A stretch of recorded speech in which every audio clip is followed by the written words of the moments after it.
Danganronpa.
Everyone! Just a second! What?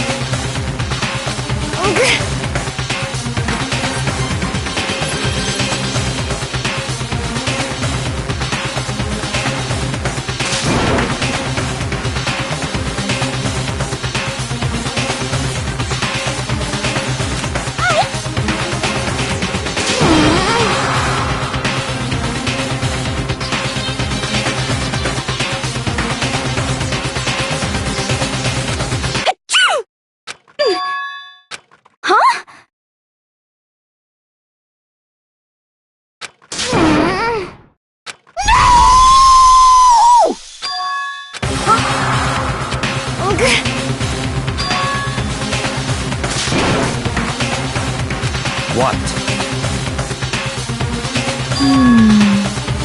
It's all clear now. So then...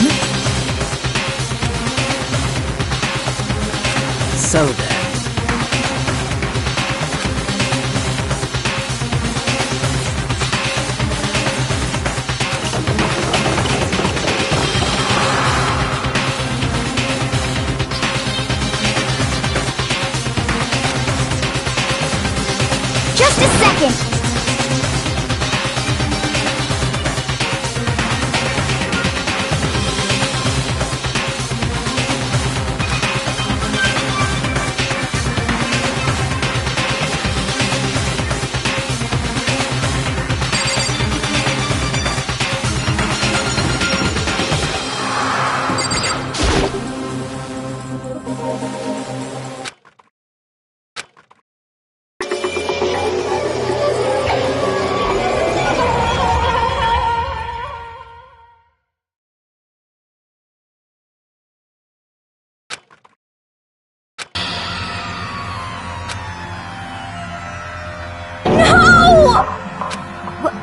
What the...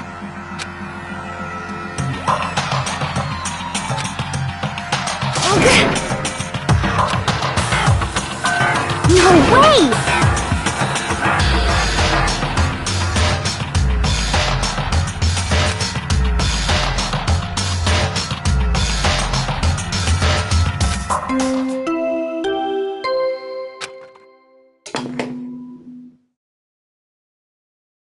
A body has been discovered! After a certain amount of time, which you may use however you like, the class trial will begin.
Are you okay with this?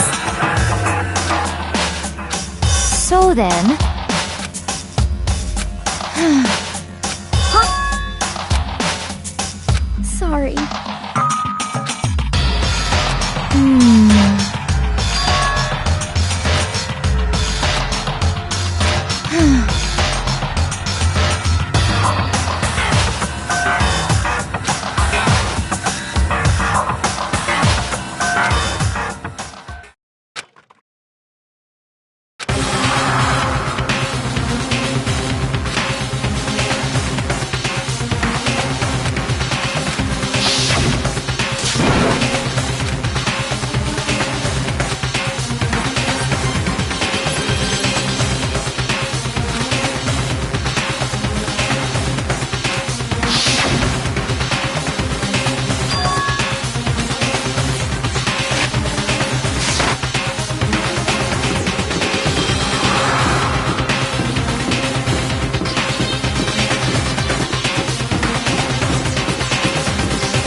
Danganronpa.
However...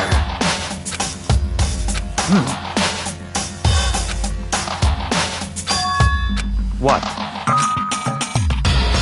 What? What? Hey! I see.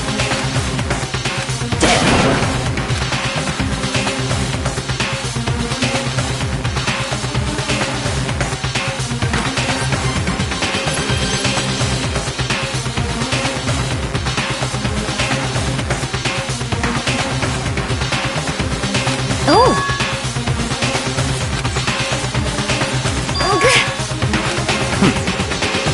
Indeed.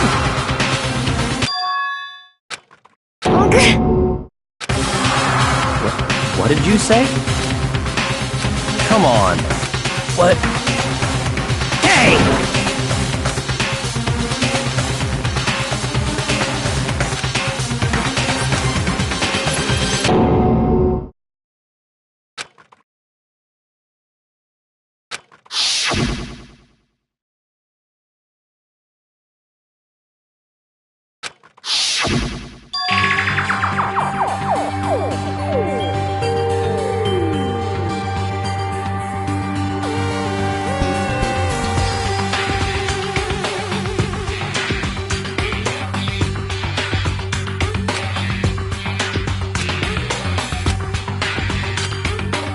Indeed.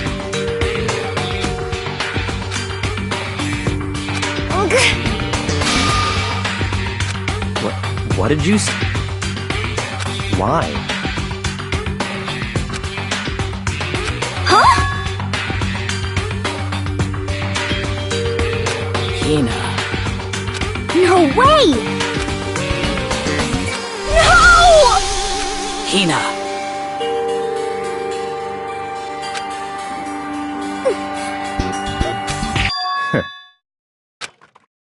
What? Well... Huh? Damn. Bastard!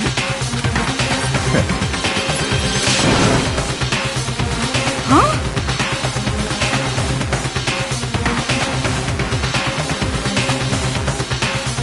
Damn.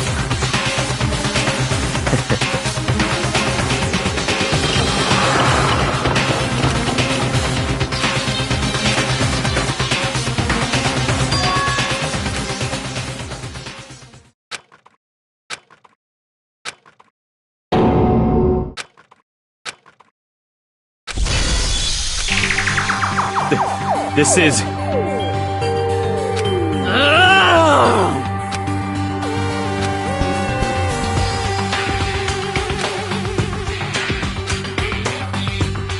Huh?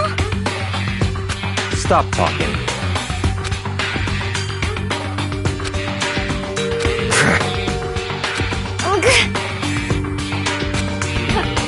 Huh? Not possible.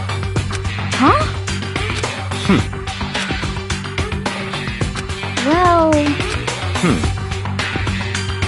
It is so.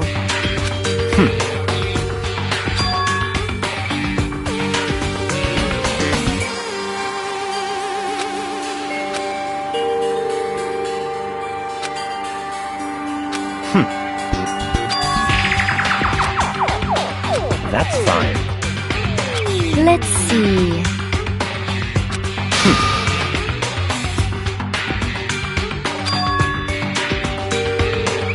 That's right.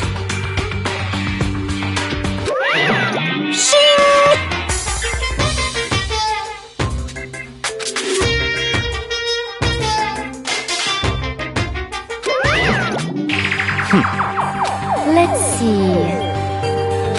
Perhaps. In other words...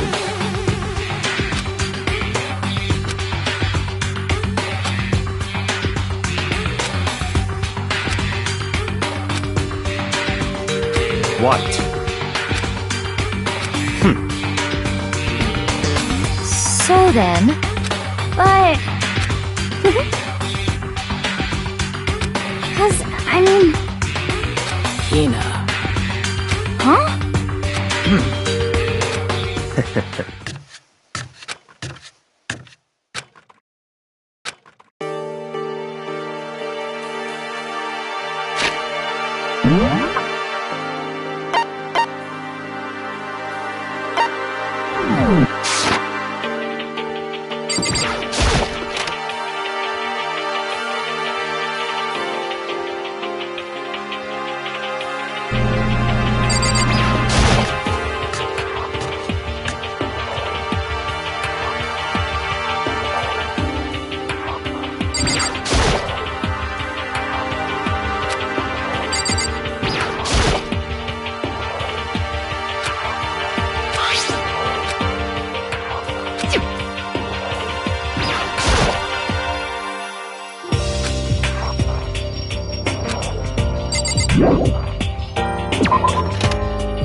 Huh?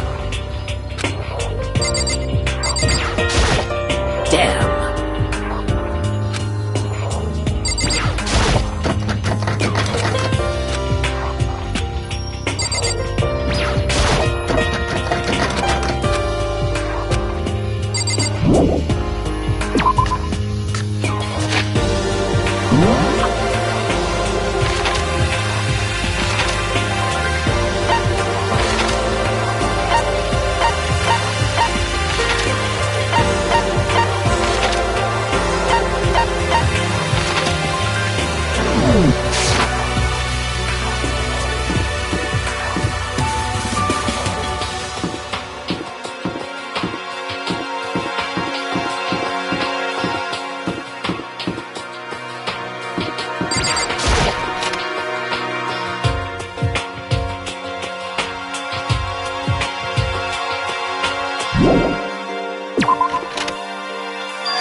Come on. Indeed. Goodbye.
A body has been discovered! After a certain amount of time, which you may use however you like, the class trial will begin.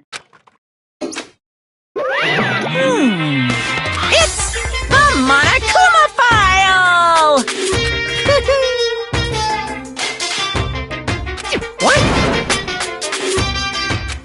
Stop talking. Punishment is waiting for you. See ya later!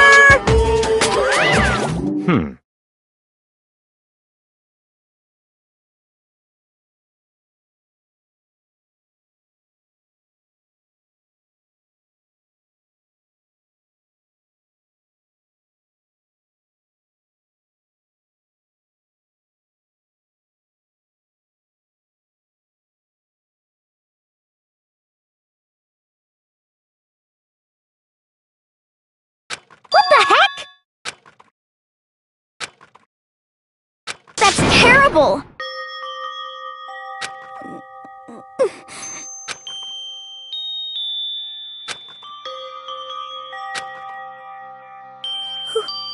Who would do this?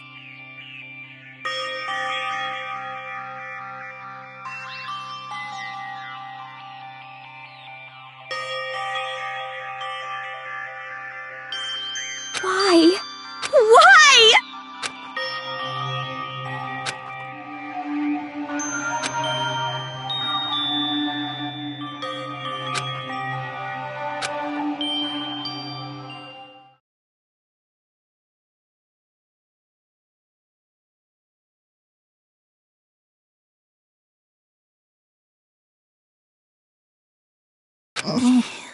He's alive again?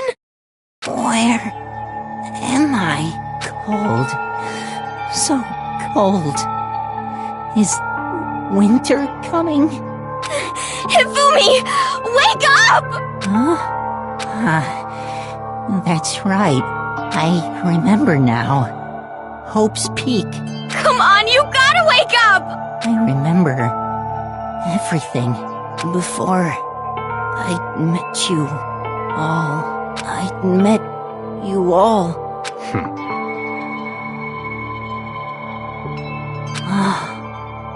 The light. It's reaching out to me.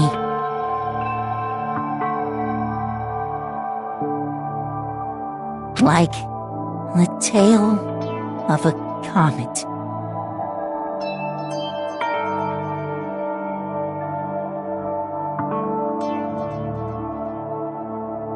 Hey, Hifumi! Who was it? Who attacked you? Who tried to kill you? Who killed me? That's right. I remember their name. Yasuhiro.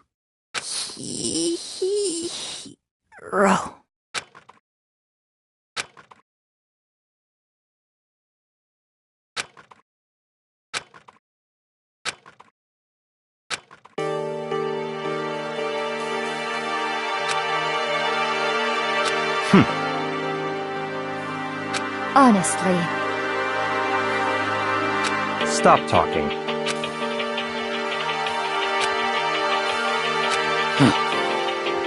Then perhaps... So, in other words,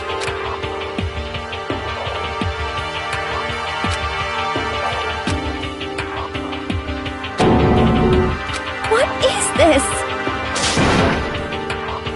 that's fine. Indeed.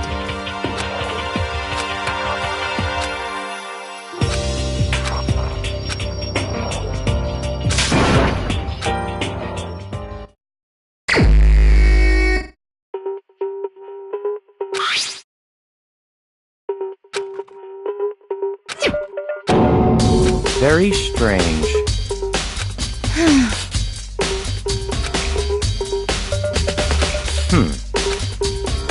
Well,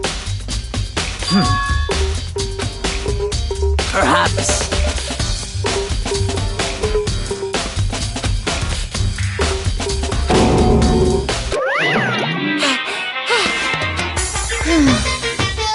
Monokuma, appear!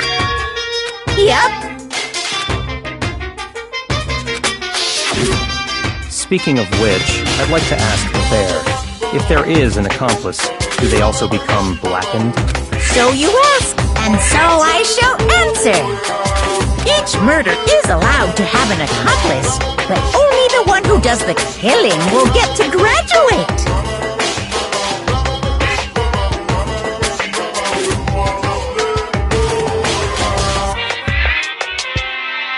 So in other words, two people can work together, but one of them has no chance of profiting from it. Then there's no way anyone would work together, right? In other words, So then, hey,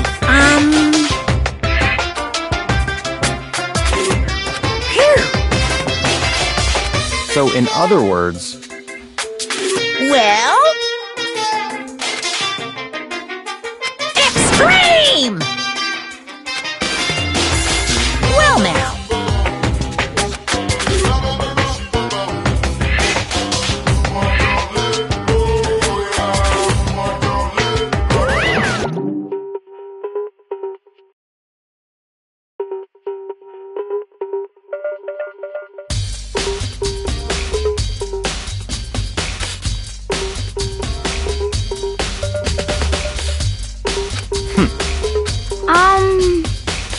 however,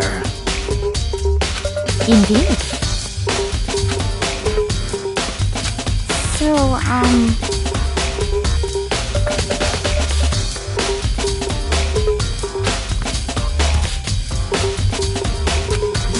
What?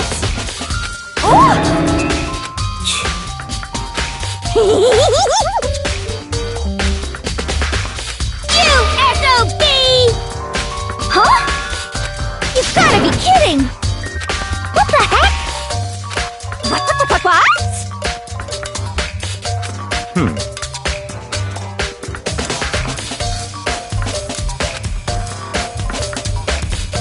Yep.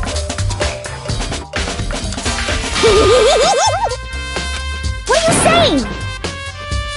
Let's see. So then,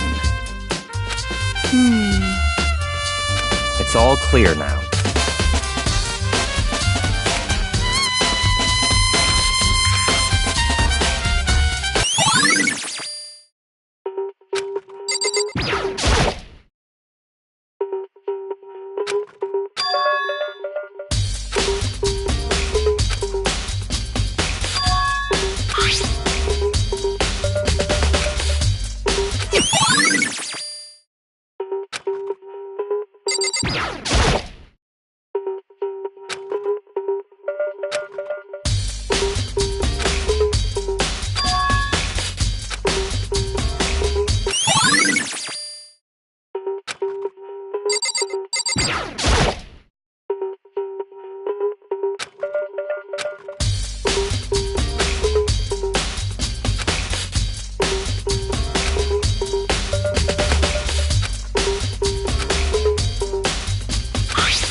so then.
However,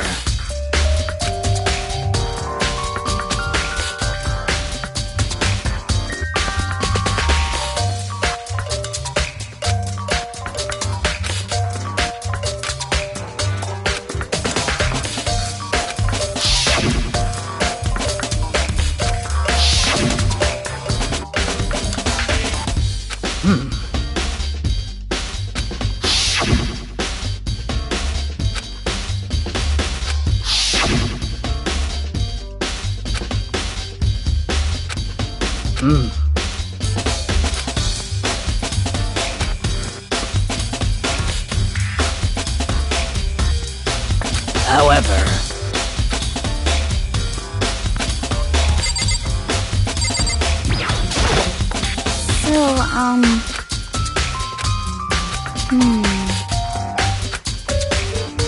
But...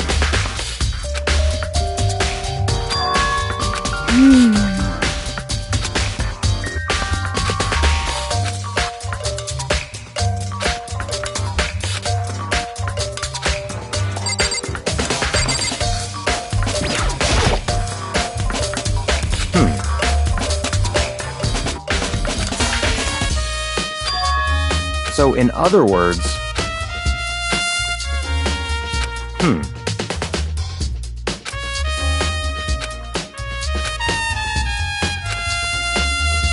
What?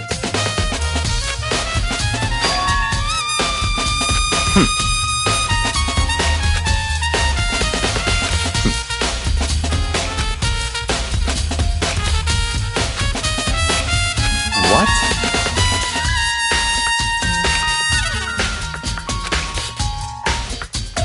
I see.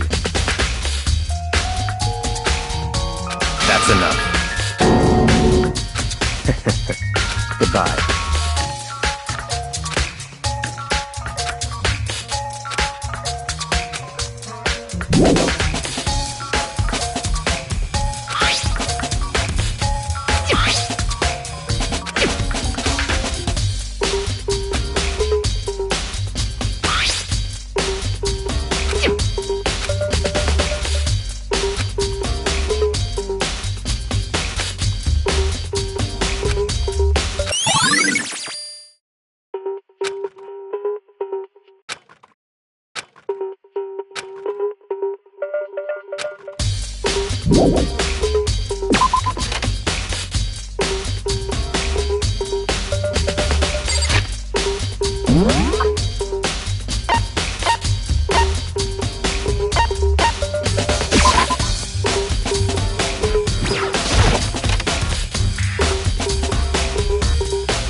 Indeed.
It's all clear now.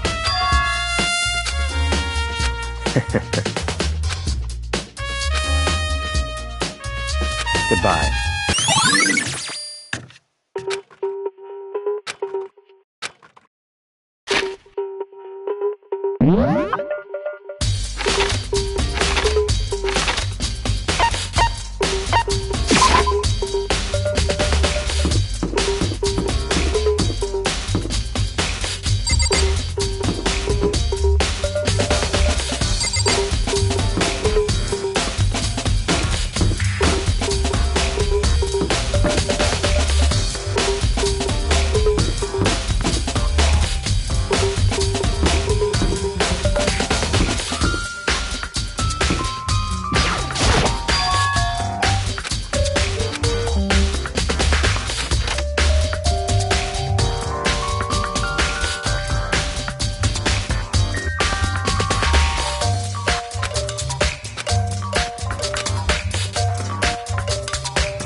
Just a second.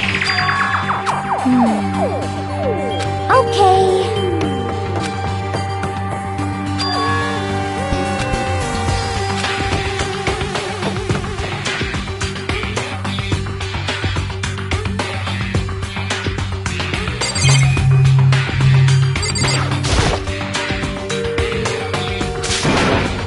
I mean...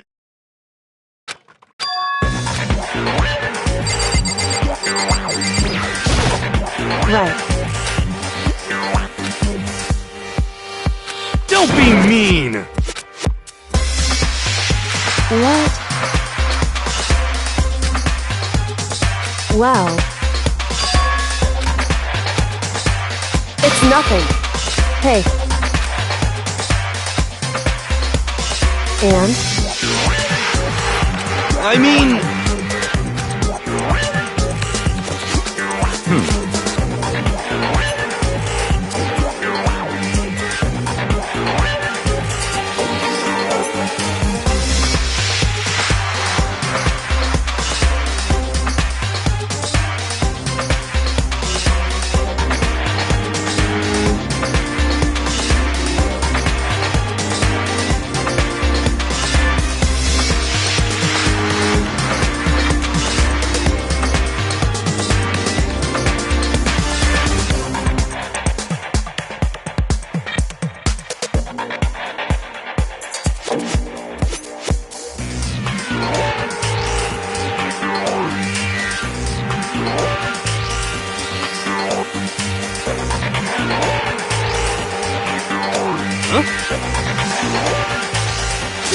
Let me out of here!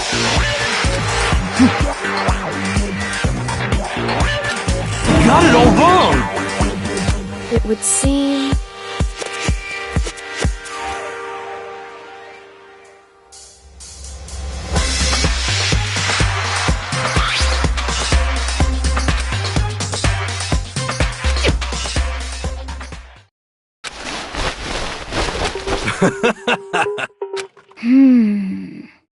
So then...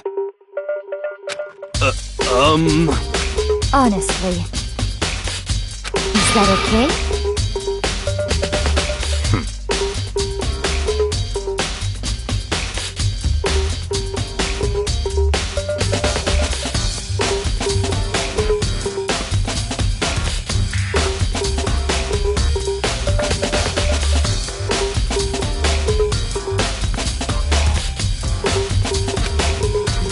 Could it be... That's terrible!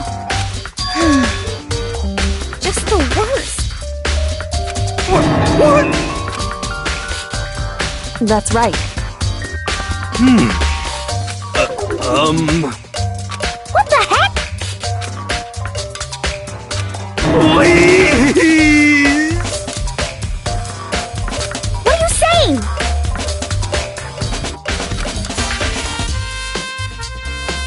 What the heck?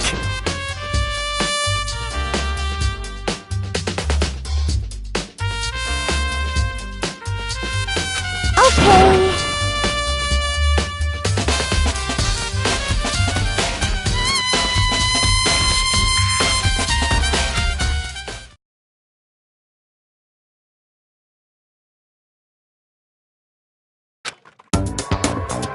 Huh. See? Look. See how loose it is? I mean, come on. I'm blind as a bat in here.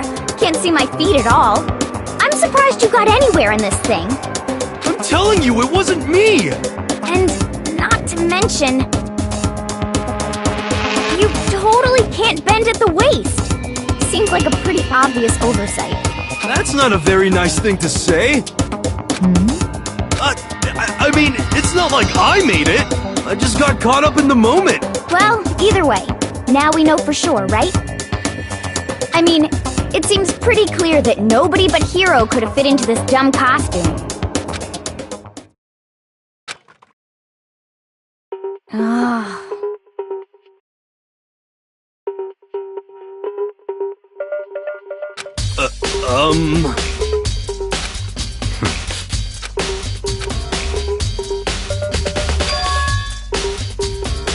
Just a second! But Honestly. what the heck? Just the worst. That's terrible! What?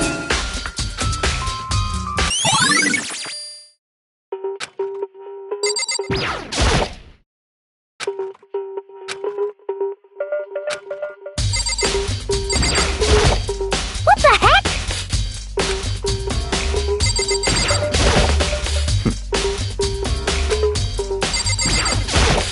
Oh. Then perhaps...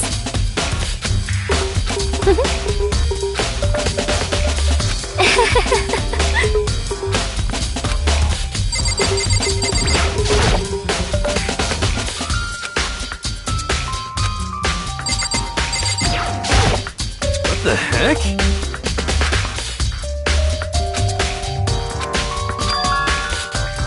What? just the worst. Please! Huh? How about that? So then, I'm at least 30% right! correct. Please! What the heck? Oh, so...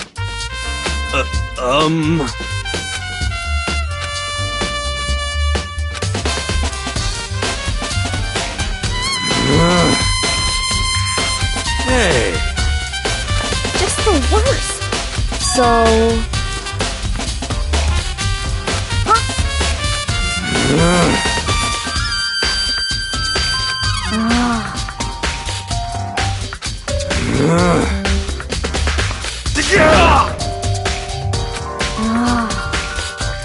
don't be mean!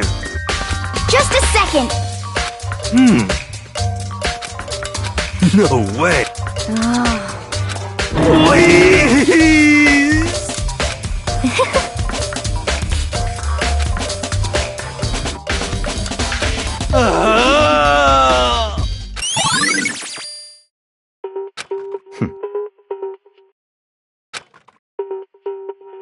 What the heck?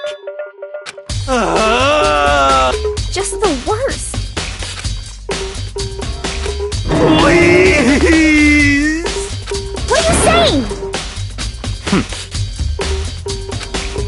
What?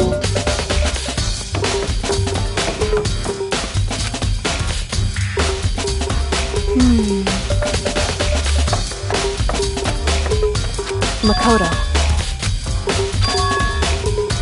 It would seem...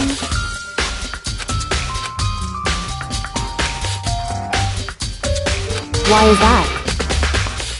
Anyway... Shall we go? Hey. Correct. Hey. Anyway...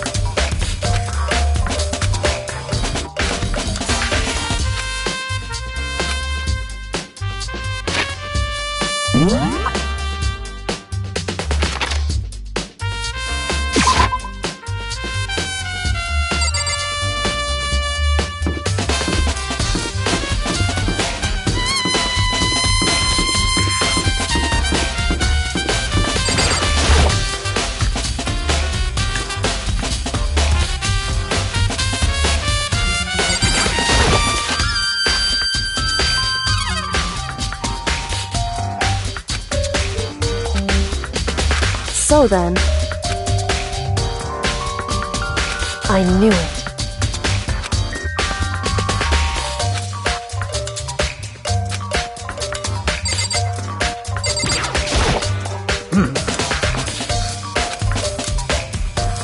So then.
I see. Hey. Whew. So then...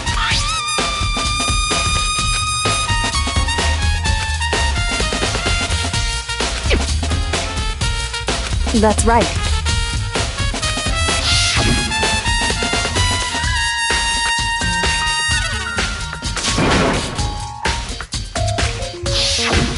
In other words...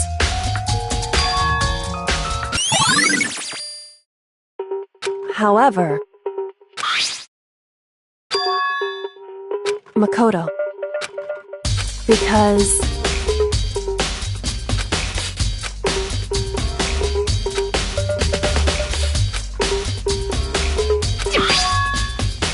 Hey. Is that right? So then...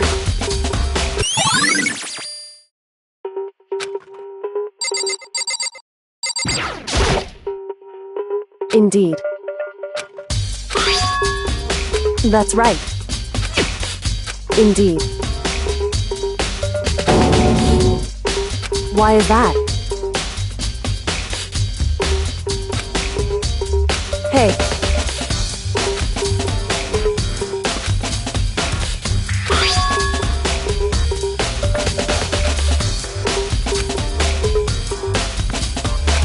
So... However...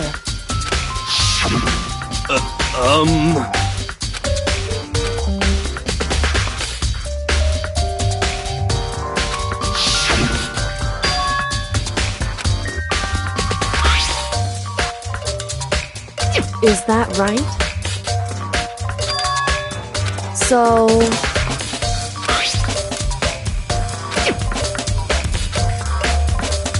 Hey. So then...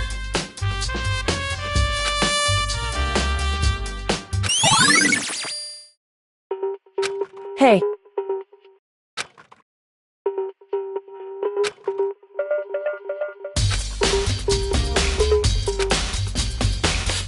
Is that right?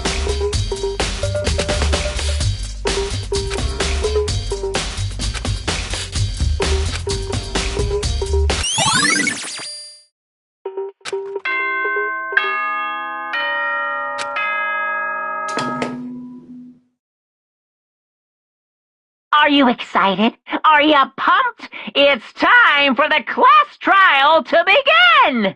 Like the bright burst of fireworks, like the flash of a soul clashing with life and death. And so, with no further ado, everyone please meet at the usual spot. Make your way to the red door on the first floor of the school. See you soon! It would seem... Shall we go?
Monokuma appears!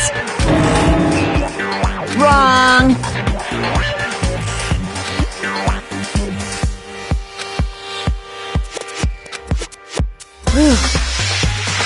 Boy, tough crowd. Stop talking. Okay. Hey! Let's go. Please! What the heck? What the heck?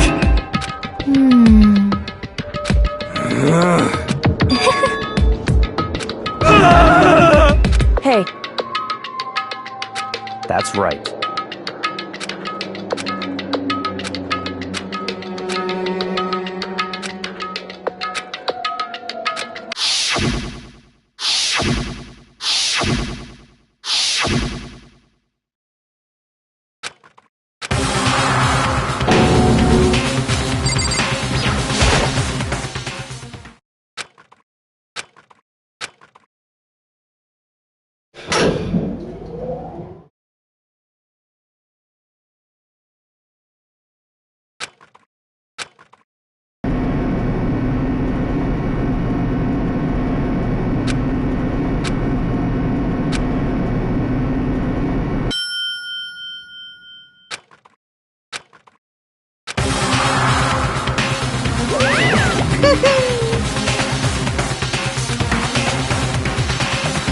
Just the worst. What?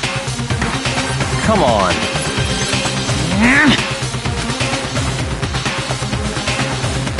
Yoo-hoo!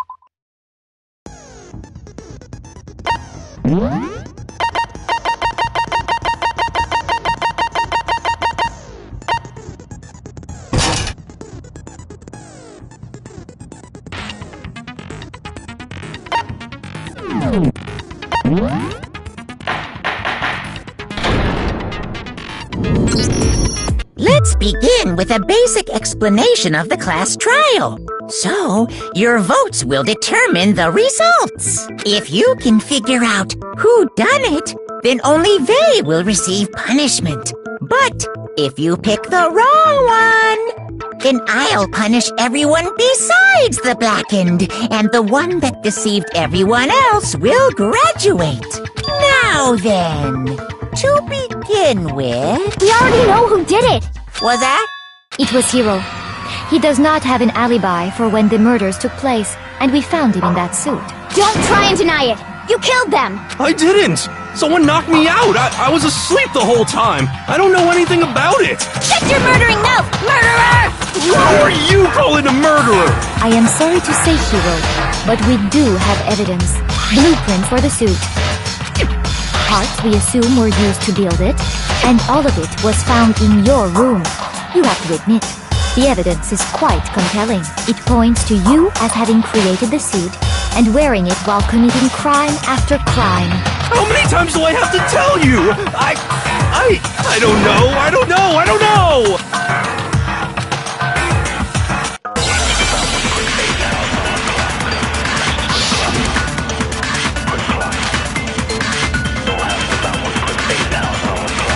Everything we found in your room. The blueprints, the suit parts, they are all proof enough. No, it's wrong!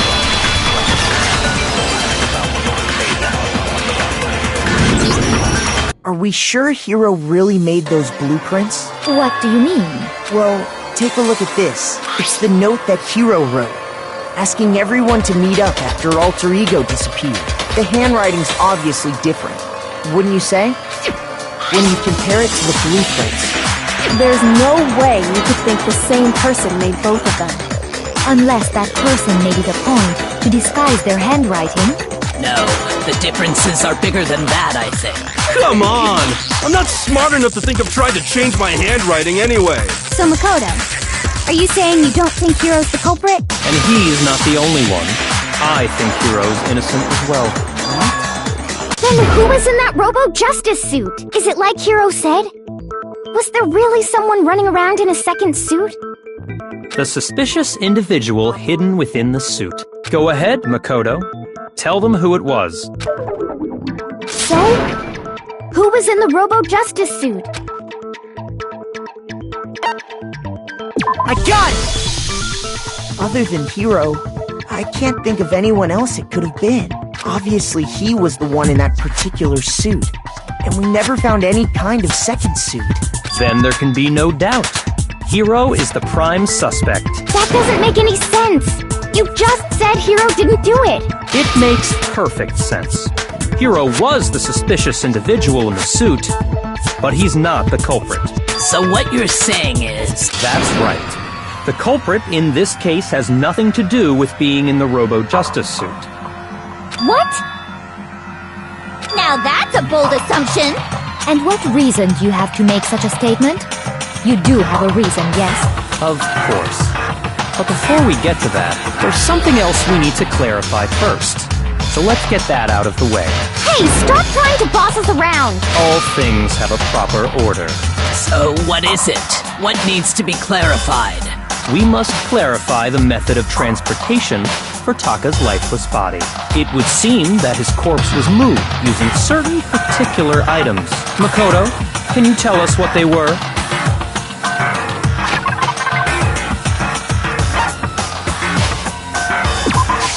I got it!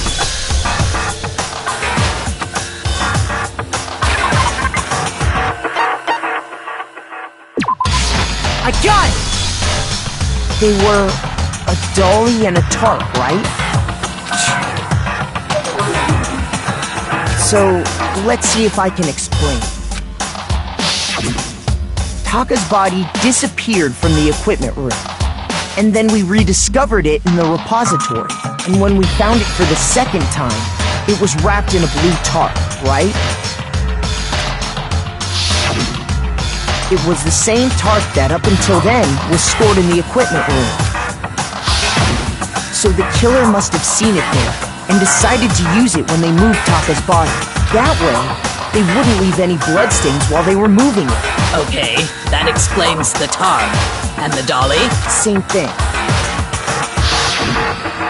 I'm sure the dolly was in the equipment room when we first found Taka's body there. But when the body disappeared, so did the dolly. Later, when Taka's body reappeared in the repository, so did the dolly. In other words, you think they used the dolly to move the body. Am I right? But are you sure you are not mistaken? Huh? Are you absolutely positive the dolly was in the equipment room when we found Taka's body? That dolly was made specifically for moving large objects between the repository and the art room. It would be very strange indeed to discover it had made its way to the equipment room. Is it not possible that it was in the repository all along, and you simply didn't realize it? She's raised an objection. How do you respond? There is no shame in being wrong. Nobody expects much from you anyway. We have all accepted the fact that you rarely understand what is going on around you.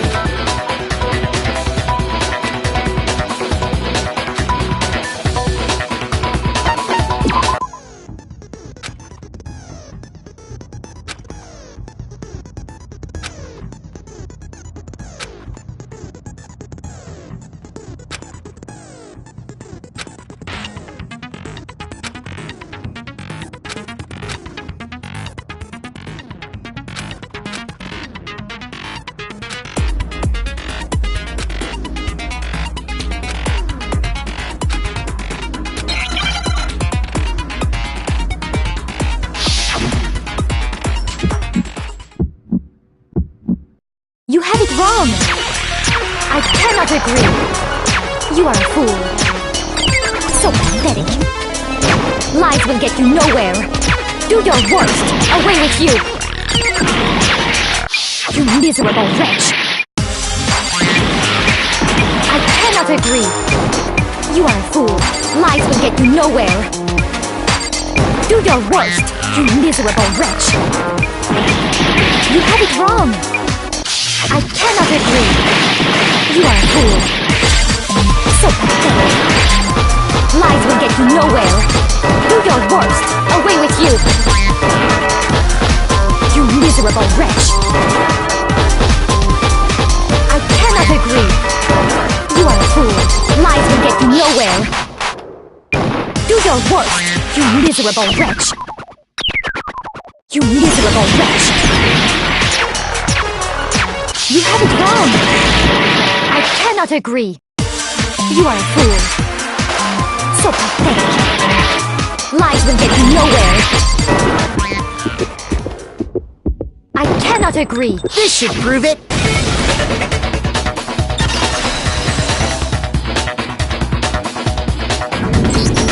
If you're asking for proof that the dolly moved, I have it right here. When I found the dolly in the repository, one of the wheels had a blood stain on it. There was a pool of blood in the equipment room with a tire mark in it that matched the dolly wheel's tread. The killer probably rolled the dolly through the blood on accident as they wheeled the body out of the room, and as the blood dried on the tire, they moved the body into the repository. So there's my proof that the dolly was used to move Taka's body. Well, anyway, that was just something we had to get out of the way. Let's get back to the main subject. Yeah, the subject of how Robo-Justice didn't do it. Because if it's not a killer robot, then what kind of robot is it? I'm not sure that really matters. I'd be happy to explain why the occupant of the suit couldn't possibly be the killer. If you look back on how the body was transported, it will become immediately obvious.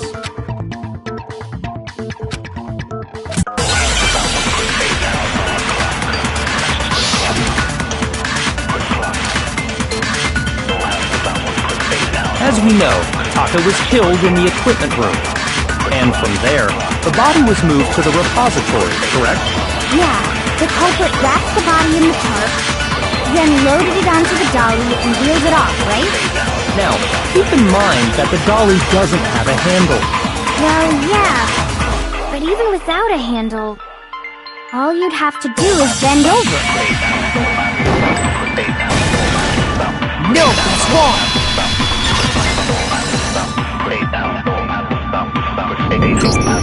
You're absolutely right that you could push a dolly without a handle if you stoop down low.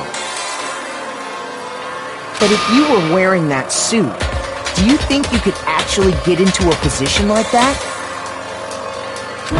What do you mean? Think back to what you said when we were all checking out the suit together. Remember?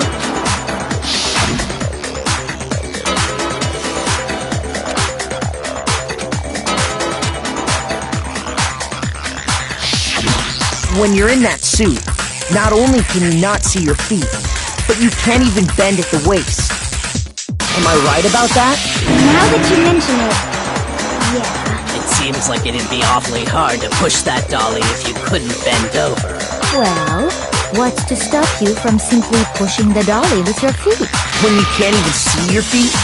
You really think someone could kick the dolly all that way?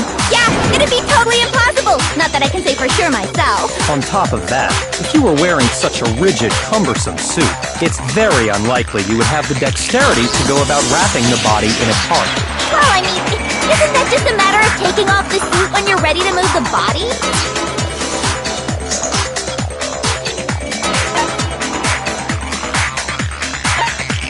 I got it! I don't think taking off the suit was an option. If you remember...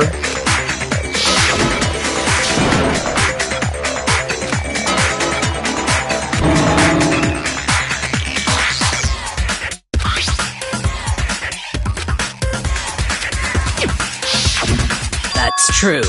It seems impossible to put the suit on or take it off without help.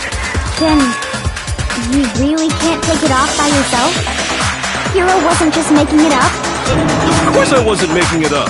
If he could have gotten it off by himself, I don't think he would have let us see him wearing it.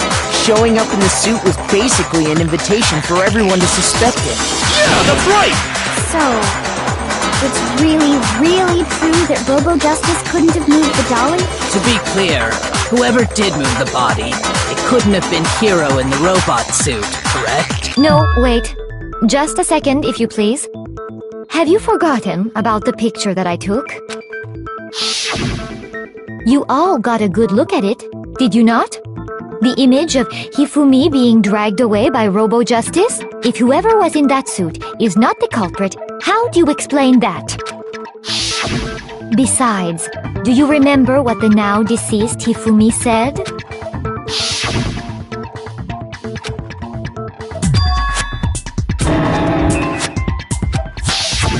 So long as those facts exist, the proper conclusion is beyond question. The individual inside the suit and the culprit are one and the same.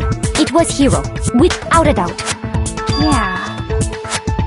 Yeah, that's gotta be right. Hold on a second! It's still far too early to reach that conclusion. Besides, there's no hurry to decide who did it. Before we rush to a verdict, shouldn't we explore every single possibility? Instead of seizing on one viewpoint, the truth is uncovered by analyzing things from every angle.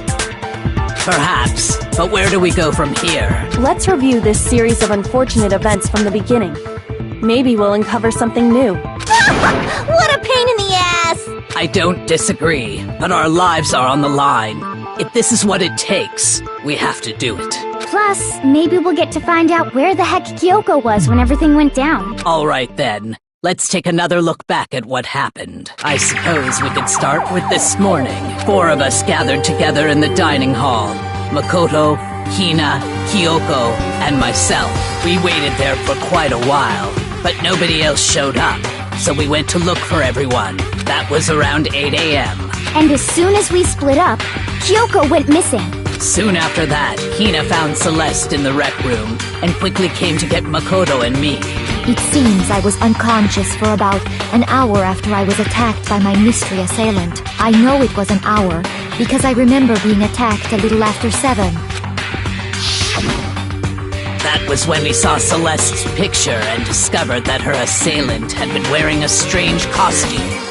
As it turns out, it was Robo-Justice. It also soon became clear that this same Robo-Justice had abducted Hifumi.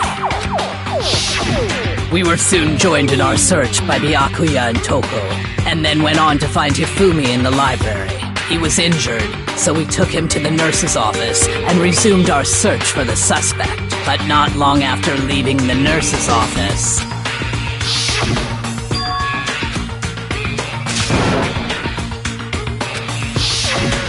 When Celeste told us that, we decided to split up and search the second floor. And soon after that, I saw someone moving around on the third floor, and I yelled out to everyone as soon as I did.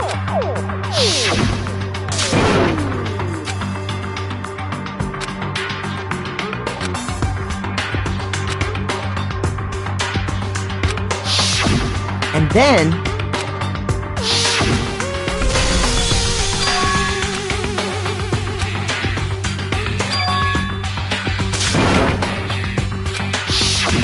At that point, we decided to divide up into two groups.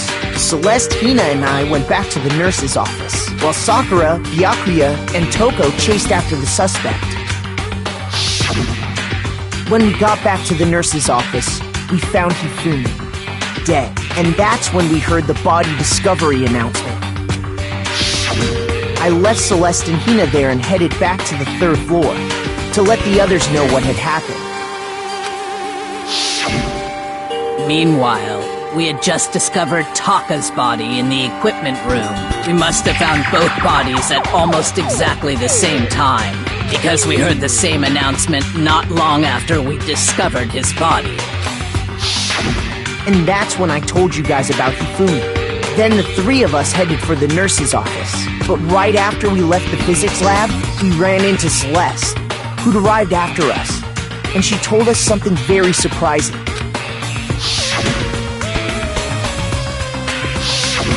We rushed back to the nurse's office and saw that she was right. Then we remembered we'd left Toko passed out in the equipment room, so we hurried back again.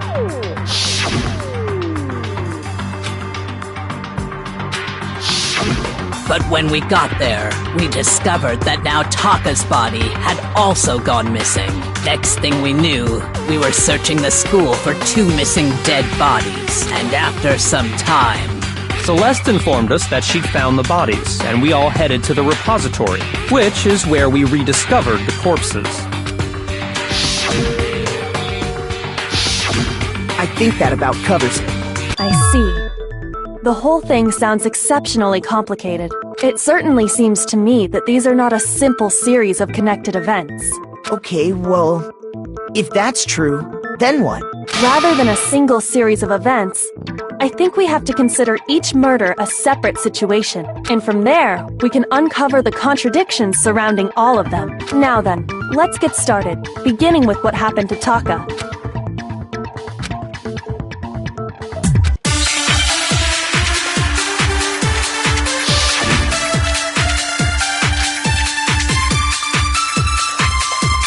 So, regarding Taka's death, I wonder if he died before Hifumi, or perhaps it was after?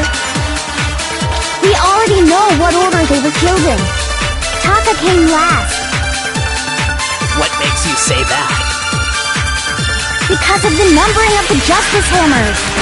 It's true that Hifumi was killed with Justice Hammer 3, while Taka's death came from a swing of Justice Hammer 4. See?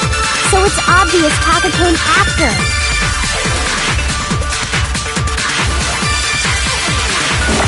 So, regarding Taka's death, I wonder if he died before Hifumi, or perhaps it was after? We already know what order they were killed in. No, it's wrong!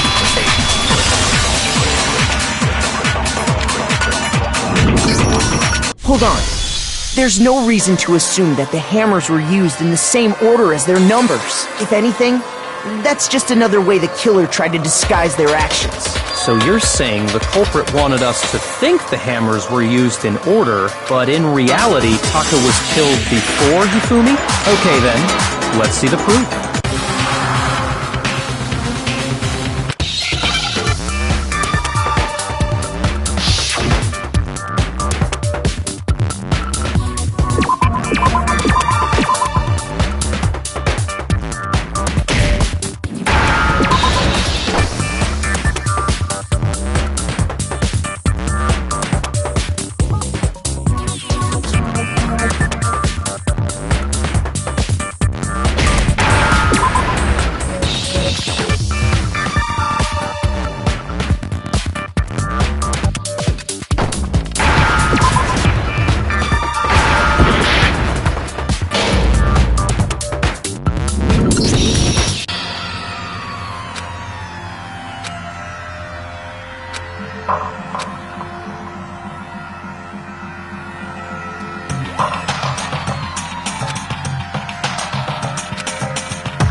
refuse to give up yet!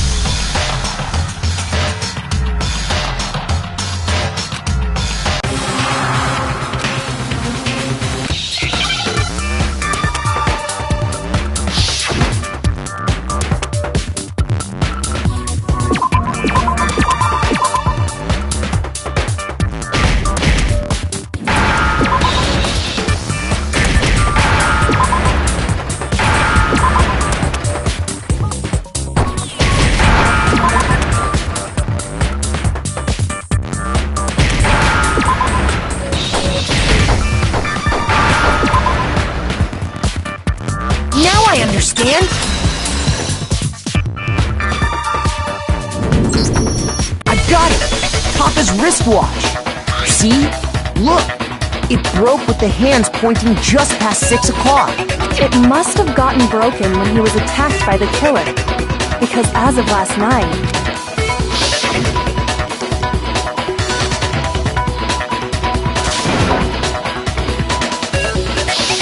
So if it wasn't broken after 6 last night, then he must have been attacked around 6 this morning.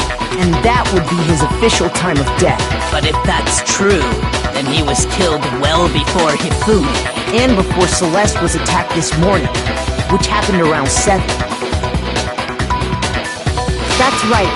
Taka was killed before any of the other incidents took place. That simple fact slipped past all of us. We made the wrong assumption about the order of events, all because of those justice hammers. That's exactly why the culprit wrote the numbers on each hammer and had them increase in size. That way, when we saw how they were used in each incident, we'd easily make that wrong assumption. Now, if Taka was killed around 6, then everyone's alibis for his murder go out the window, because when he was killed, we hadn't met up in the dining hall yet. That may be true in the case of Taka's murder, but all of our alibis still hold true for Hifumi's death. That's right. With him, at least, we're all safe.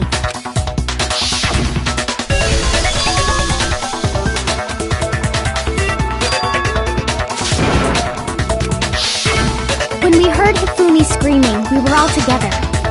Except for Hiro and Kyoko. Then we all ran down to the nurse's office, and that's where we found his body. That's totally true! We're all in the clear! Oh, I know!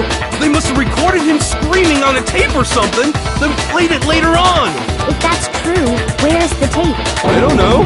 Don't just go making stuff up! Anyway, we all have rock-solid alibis for when we heard Hifumi scream. Since all of us were there together, clearly none of us could have killed him. And it does not stop there. There was also the moment when we discovered his body had disappeared. When his body vanished from the nurse's office,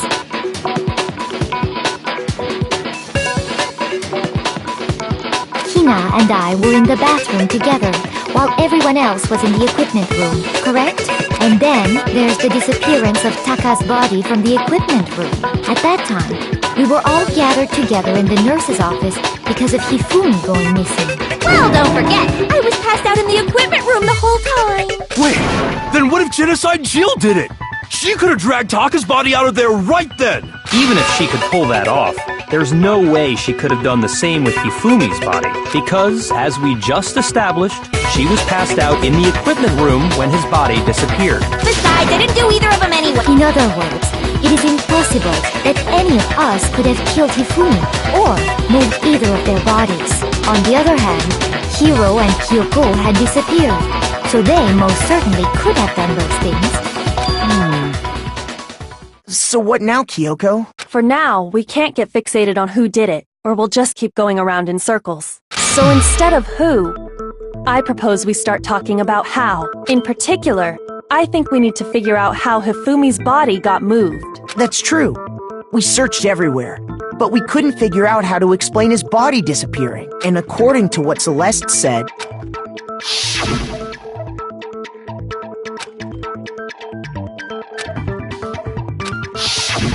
his body apparently disappeared in the 1 minute her and Hina took their eyes off of it. But to carry that much weight from the first floor up to the 3rd in that short amount of time? Oh man, yeah! There's no way! It'd be impossible!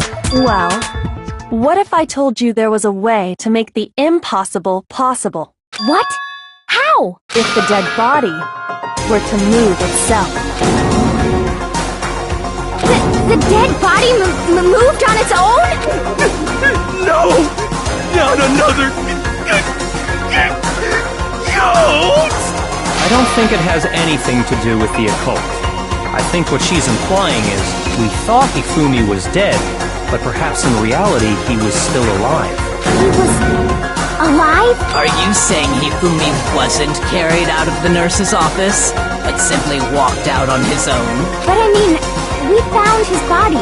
He was dead. Perhaps he was simply playing dead. That it isn't possible.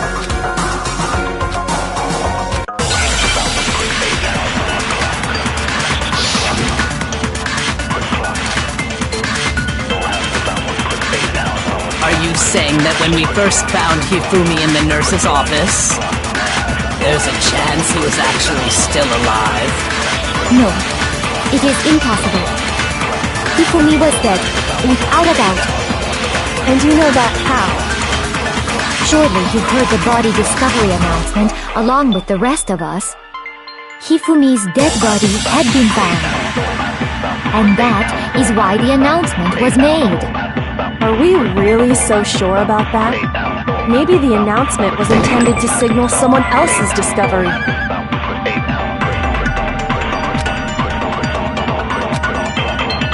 Are you saying that when we first... there's a chance he... No.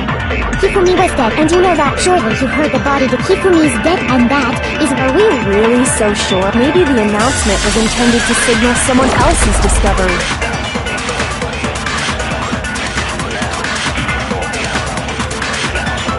Are you saying that when we first found Hifumi in the nurse's office, there's a chance he was actually still alive?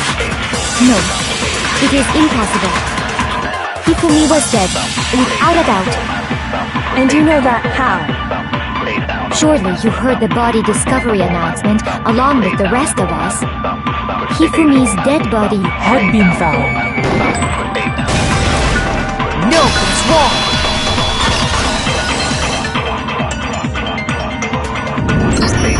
Was the body discovery announcement that was made really intended for Hifumi? Of course it was. The announcement played right after we discovered his body. Maybe. But that was also the same time that Taka's body was found. That's right. It wasn't long after finding his body that we heard the announcement. So there's a good chance we've made a mistake in there somewhere. I think we've confused whether the announcement was for Hifumi or Taka. First of all, if two bodies had been found, there really should have been two announcements. Maybe Monokuma simply got lazy and rolled them together into one. What do you say, Monokuma? Any comment? Well, it's a very sensitive issue, so I can't go into too much detail. But what I can say about the body discovery announcement is that it's only broadcast when 3 or more people find a dead body for the first time. That didn't answer our question, man. We're asking if you're a lazy bum. No, actually, that was plenty. He said it's only broadcast when a body is discovered for the first time. Which means, even if we find the same body again later, he won't make the announcement again. If that's true, then why was the announcement made again later on? Huh? Later on? Exactly. We heard the body discovery announcement twice.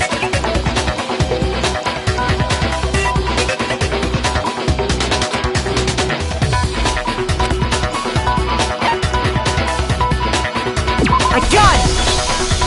We heard it a second time in the repository, when we rediscovered the two bodies.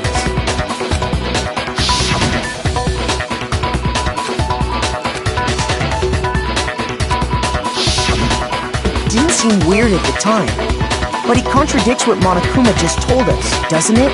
Exactly.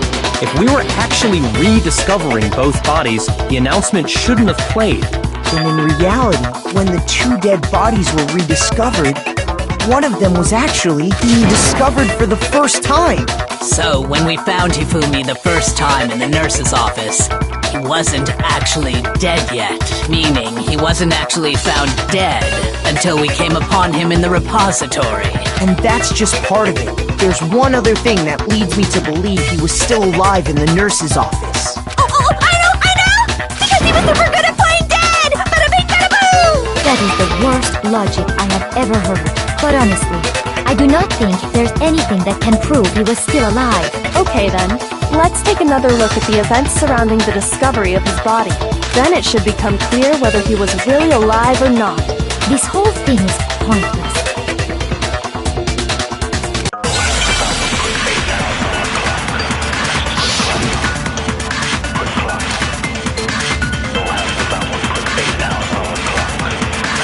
Well, here's one thing we do know. The first time we found Hifumi's body was in the nurse's office. And then, while me and Celeste were in the bathroom, his body disappeared. And the next time we saw his body, it was in the repository. But when you compare his body before being moved and his body after being moved, other than the change in how it was positioned, there was no notable difference. No, it's wrong!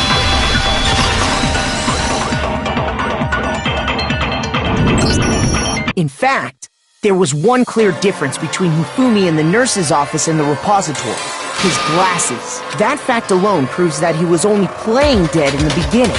Perhaps you'd like to fill the rest of us in? When we found Hifumi in the nurse's office, his glasses were covered with blood. But when we found him again later in the repository, they were spotless. And I found the item he used to wipe them clean in the nurse's office trash can.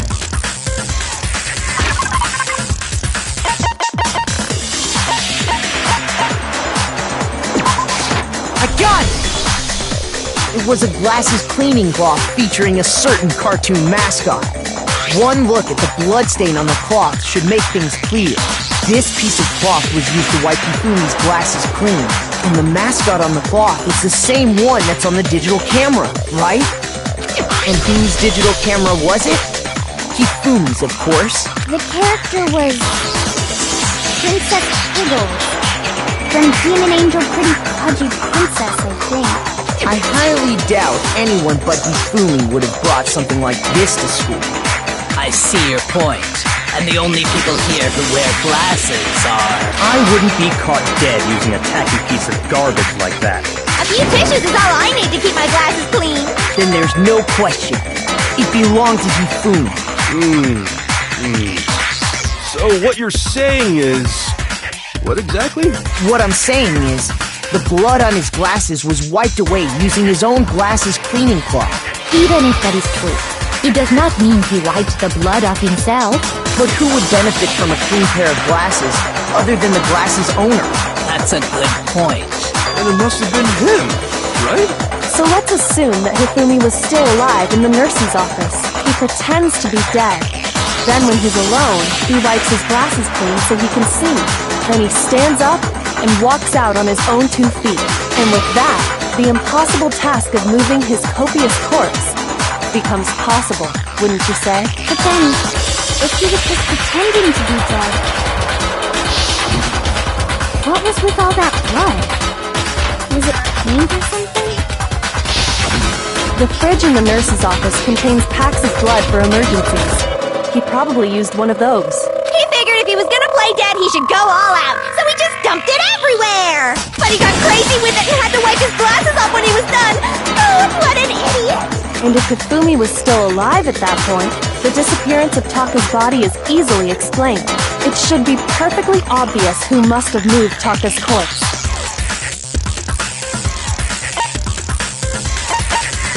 I got it! It could only have been Hifumi. While we were all gathered in the nurse's office, he went to the equipment room and took Taka's body. That also explains how the door to the repository got locked. The door was locked? Well, after the bodies disappeared, we all went looking for them, right? So me and Sakura headed for the repository. But when we got there, the door was locked. And the repository door can only be locked from the inside, which means when Hina and Sakura got to the repository, someone was already inside. And it could only have been Hifumi, who just finished stashing Taka's body there. He convinced us all he was dead, and when he saw his chance, he dragged Taka's body to the repository. So, Hifumi wasn't just another victim in this case. He was one of the assailants. But that means he took part in the murders. I just can't believe it. If you're having trouble, would you like me to show you one more piece of evidence? There's more? Oh, absolutely. The single biggest fact pointing to his involvement has yet to be revealed. You know what I'm talking about, right, Makoto? The item he took off of Taka's lifeless body?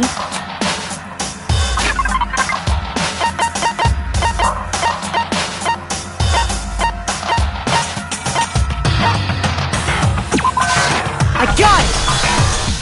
You're talking about the note Hifumi had hidden away, aren't you? Hidden note? That's right. We found it stuffed in his pants. What? In his pants? Yes, his pants. Okay, well, forget about the pants for now. Take a look at what the note says.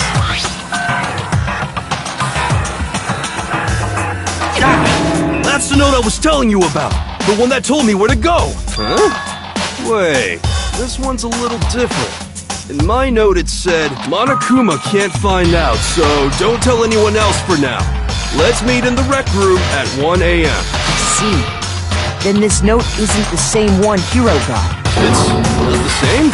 In other words, the killer got in touch with another person besides Hiro, and that person could only have been... I got it! That's right! Taka! The killer used this note to draw out Taka and murder him. Hello? Over here! Objection! Objection! I don't really understand what's going on, but Hifumi had that letter, right? So whoever wrote it wasn't drawing out TikTok, they were drawing out Hubby! Just to be clear, TikTok is Taka and Huffy is Hifumi, right? Ugh! Yes! Why must you ruin it every time?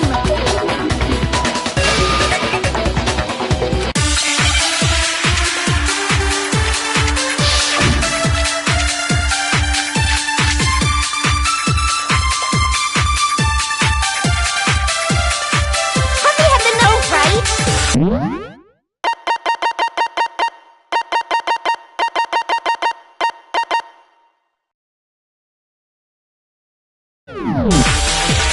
Then the person it was intended for must have been Huffy! But remember what the note said. What time did it say to meet? 6 a.m. The time doesn't matter! The note has nothing to do with TikTok! No, that's wrong!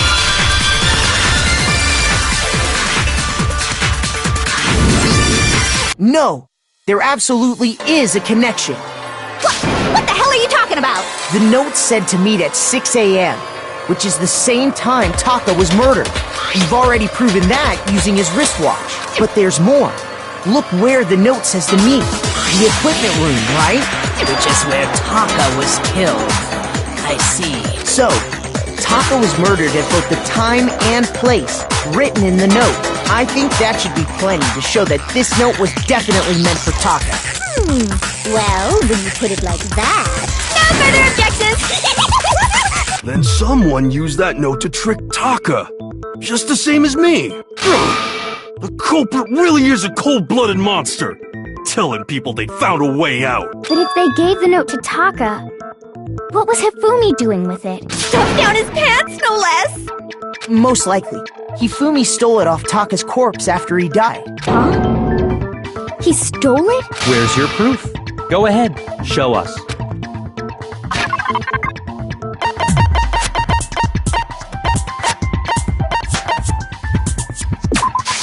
I got it!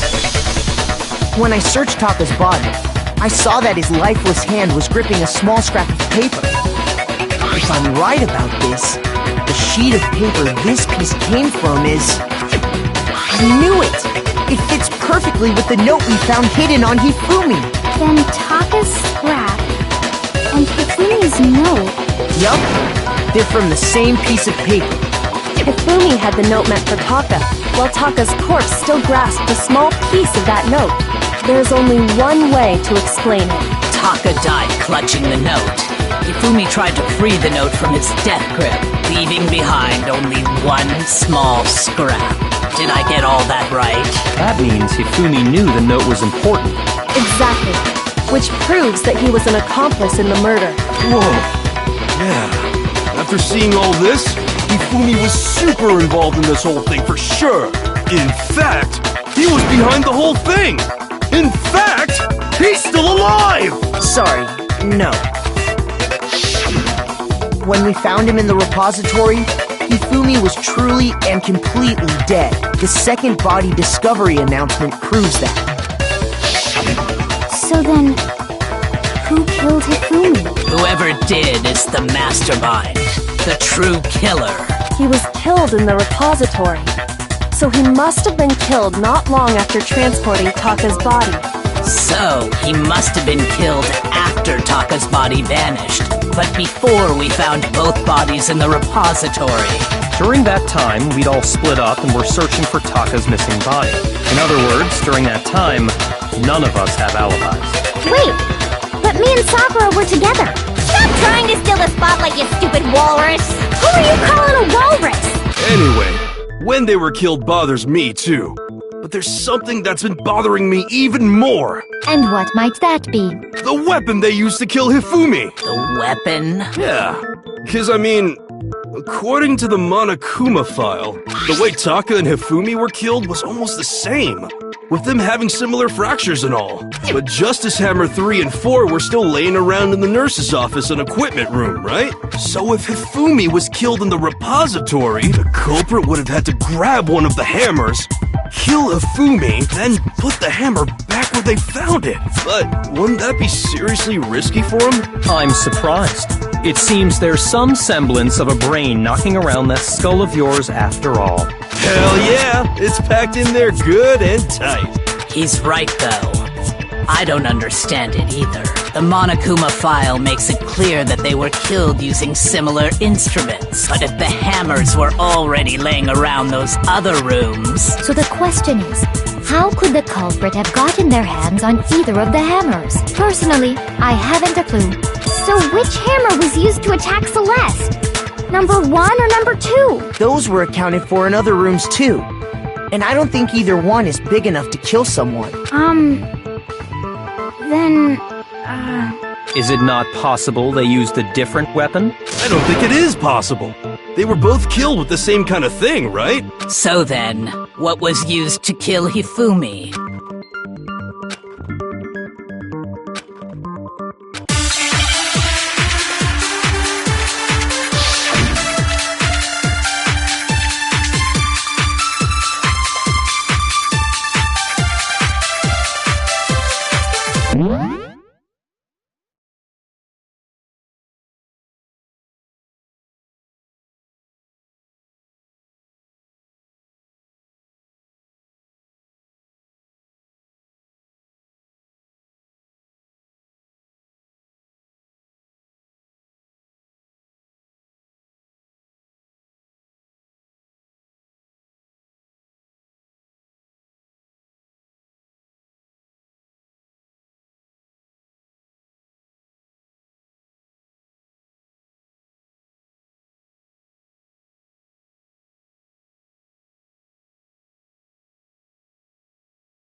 What was used to kill Hifumi? Was it Justice Hammer 3?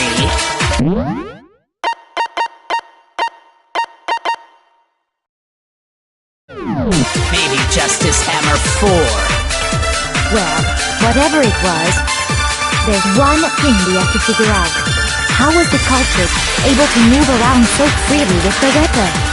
How did nobody witness them carrying it? Sounds like a Justice Hammer 5 is about to make its appearance! Check out murdergear.com/hammertime for more info! Well, one thing seems pretty clear. The murder weapon had to be one of the Justice Hammers! Milk and swamp!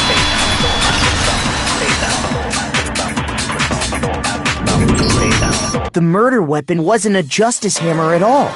No, it was something completely different. But, seriously? A different weapon? Specifically, a hammer from the repository. The killer could have easily used that to kill Hifumi. Now, all the hammers in the repository were covered in flecks of grit and debris, but for some reason, one of them had been scrubbed clean. Huh? And the reason it had been scrubbed clean was most likely because it was used to commit murder. If the hammer got covered in Hifumi's blood, of course they'd have to clean it off. I'd also like to point out that the repository has all kinds of hammers. Big ones, small ones, and even some flat mallet-like ones. I think whoever made the Justice Hammers used those as a basis for their design. If that's true, that would explain the Monokuma Files note about the wounds being similar. So Hifumi moved Taka's body to the repository, where someone then used a hammer to kill him. Whoever did that was the true killer. The one Hifumi was working with.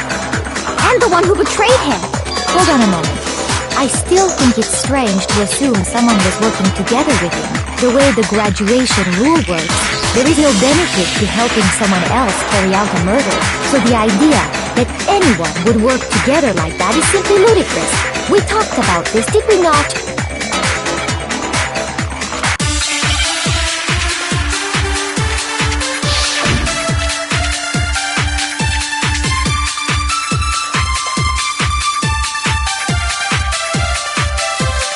Based on the rules that have been laid out for us, even if more than one person is complicit in the murder, only the one who actually carried out the act can graduate and survive.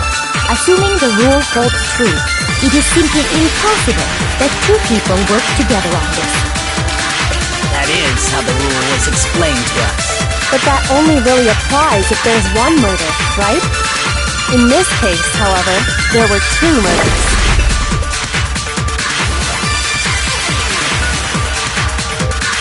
Based on the rules that have been laid out, even if more than one, only the one who actually kept, assuming the rule holds true. It is simply Milk and swamp!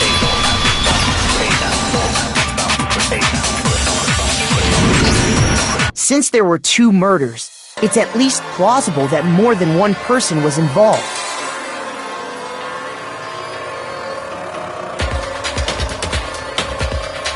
What do you mean? If there'd only been one murder, then yes, the idea of an accomplice isn't really worth considering. Naturally, if only one person can be saved per murder, an accomplice has no risk versus reward benefit. Risk versus reward benefit? The payoff for working together. The reward that balances out the risk of taking part in the scheme. There's no point in being someone's accomplice if there's no benefit to you. However, if there were some potential mutual reward for the risk, then cooperation becomes possible. You're saying that two people could act as each other's accomplices to commit two separate murders. I think that's what the true killer told Hifumi. They would each have an accomplice for their crime, and based on the case's events, Hifumi would have been the first one to act, murdering Taka. They made him carry out the first murder so he couldn't back out of helping them later on. So in this case, there wasn't one single person committing multiple murders. Instead, each person killed someone, creating two separate incidents. And it only looked like one person because that's how the true killer designed it to look. A single suspicious individual, a similar weapon used in each crime, disappearing bodies. By creating one seamless set of circumstances, they made it look like one person was behind it all. The mastermind picked their target and managed to convince him to go along with their plan. And then, to avoid the no accomplices rule, they simply killed their accomplice. Which, if true, means that betraying Hifumi was part of the plan from the very beginning. That's just awful! How could anyone be so cruel? You think so? I can't help but admire its cunning. Still, their choice of accomplice seems odd.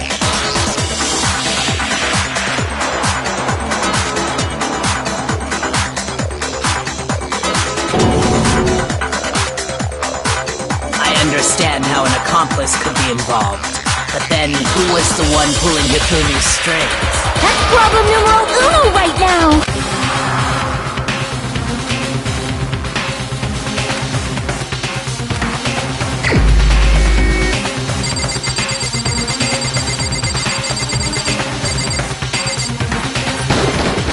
Here's my answer. It was Celeste. So I'm the suspicious individual now, am I? I really do hate this kind of joke. A joke? I wonder. So what you are saying, then, is that I specifically chose to work together with Hifumi.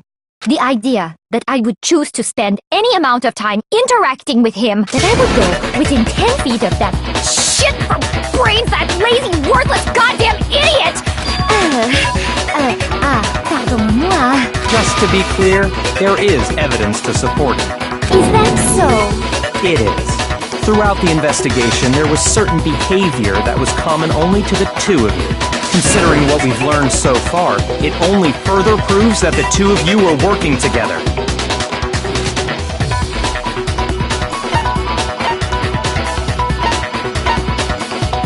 I got it!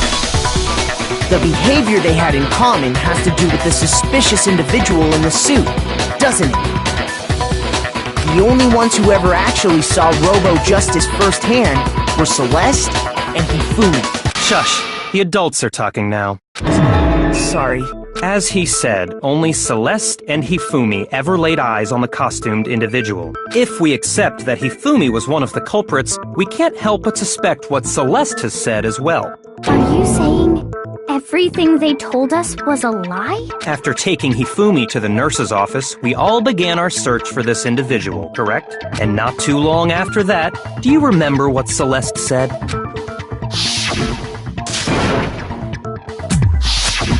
We headed to the second floor specifically because of what she claimed to have seen. Next, to draw us all to the physics lab up on the third floor, She let out a blood-curdling scream. and when we'd all come to see what was wrong, what was it she said?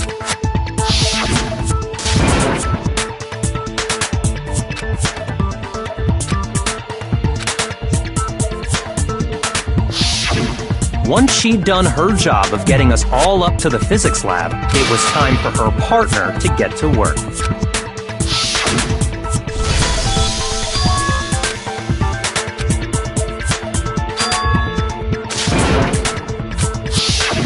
It was to get us to divide into two groups. So that we would discover both bodies at the same time? In fact, Celeste was precisely the one who proposed that we split up.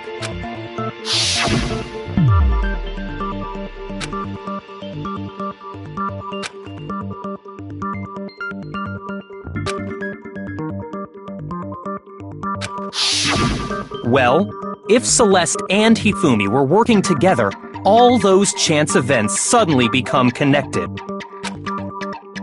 And on top of that, that piercing cry of yours early on. That was to signal Hifumi, wasn't it? It was your way of telling him, we're on the third floor, everything's going according to plan. Why else would you let out a scream that could have carried across the sea? I just realized another strange thing. When we found Hifumi in the nurse's office, who we now know was only pretending to be dead,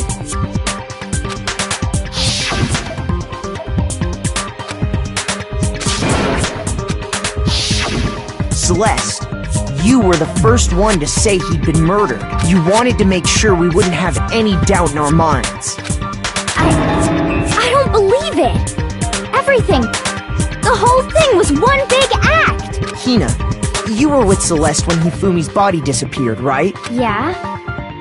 I was feeling kinda sick, so Celeste took me to the bathroom. Wait! Then that was... She wasn't worried about you. She just saw a chance to help Hifumi sneak out of the nurse's office. Each piece isn't much by itself, but start putting them together and the picture gets very ugly indeed. Wouldn't you agree, Celeste? I have no idea what you mean. Don't bother trying to deny it. You made one fatal mistake. Oh, did I? I didn't even catch it myself when you first said it, but looking back, I can say that that one little slip-up was your undoing. What? I'm talking about what you said after Hifumi's body disappeared and we returned to the nurse's office.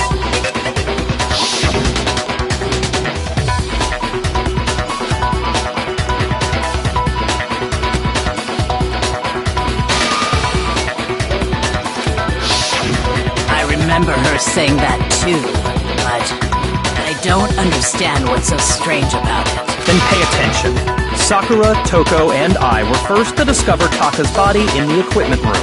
Then Makoto showed up and told us Hifumi had been killed. So Sakura and I left with Makoto. Once we were in the hall, we ran into Celeste, and the four of us headed to the nurse's office. Now, the entire time we were together, none of us said anything about Taka being dead. Think about it. Celeste's comment doesn't make sense. It was completely out of place. Yeah, I see what you're talking about. Although I don't really get what it means. You hear that, Celeste? Everyone's having some trouble understanding. Could you repeat what you said? If you're really not the culprit, you shouldn't have any problem repeating it, right?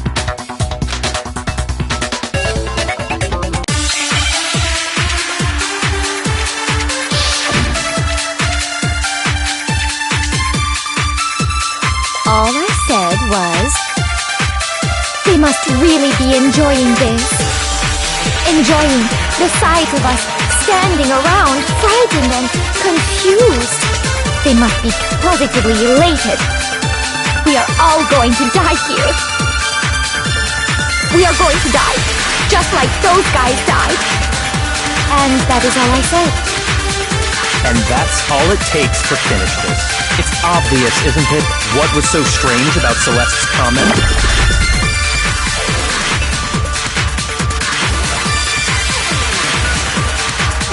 All I said was, they must really be enjoying the sight of us. They must be... We are all going to die here.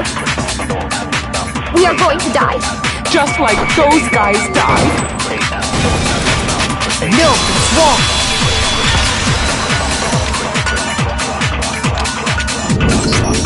That's right. There's no reason Celeste should have said, just like those guys died. When she said that, none of us had told her Taka was dead.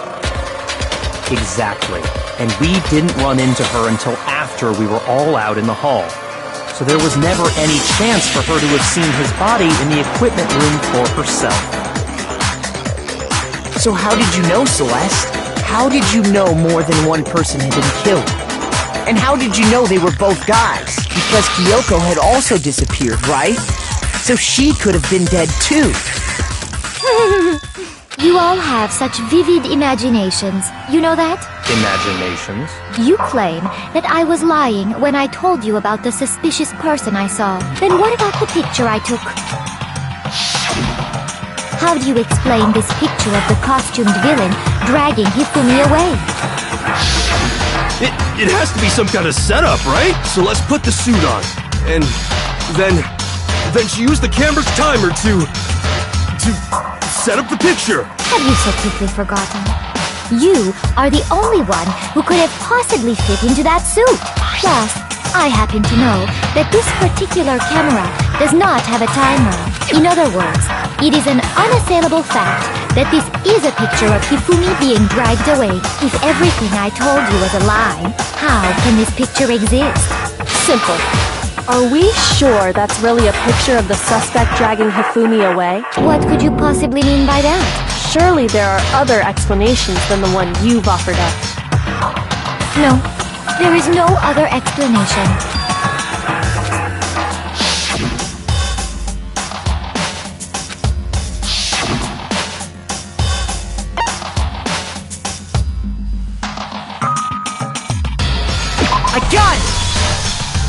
It's not a picture of the suspect dragging Hifumi away.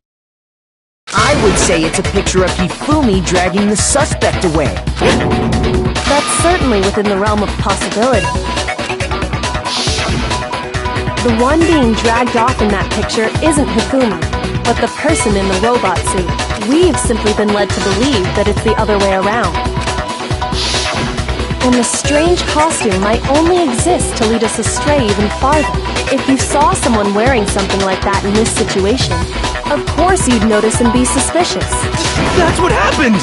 You put me to sleep and made me out to be the bad guy in all this! Such a thing is utterly impossible. Hifumi was dragging him away? Ridiculous. Is it? I don't think it's ridiculous at all. Then shut your mouth and allow me to educate you.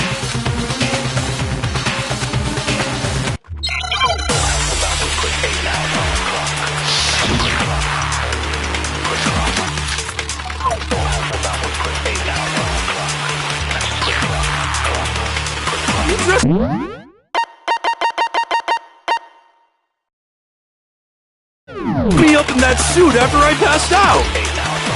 Then you just draped me across Hifumi and had him carry my weight!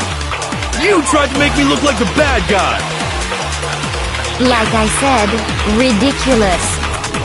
As you can see in the picture, the suspect is standing perfectly upright. If the person inside the suit was unconscious, there's no way they could stand up straight like that. No, it's wrong!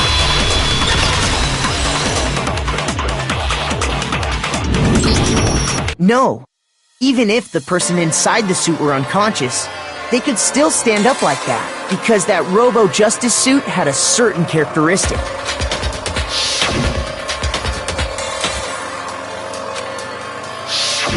That's right!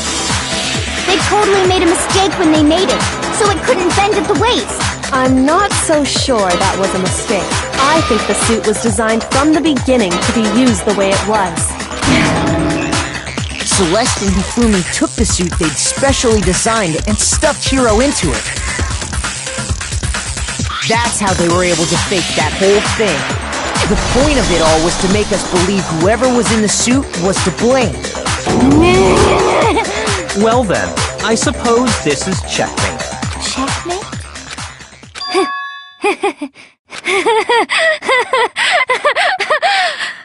Don't make me laugh, you idiot! What do you mean, checkmate? Celeste? Clearly!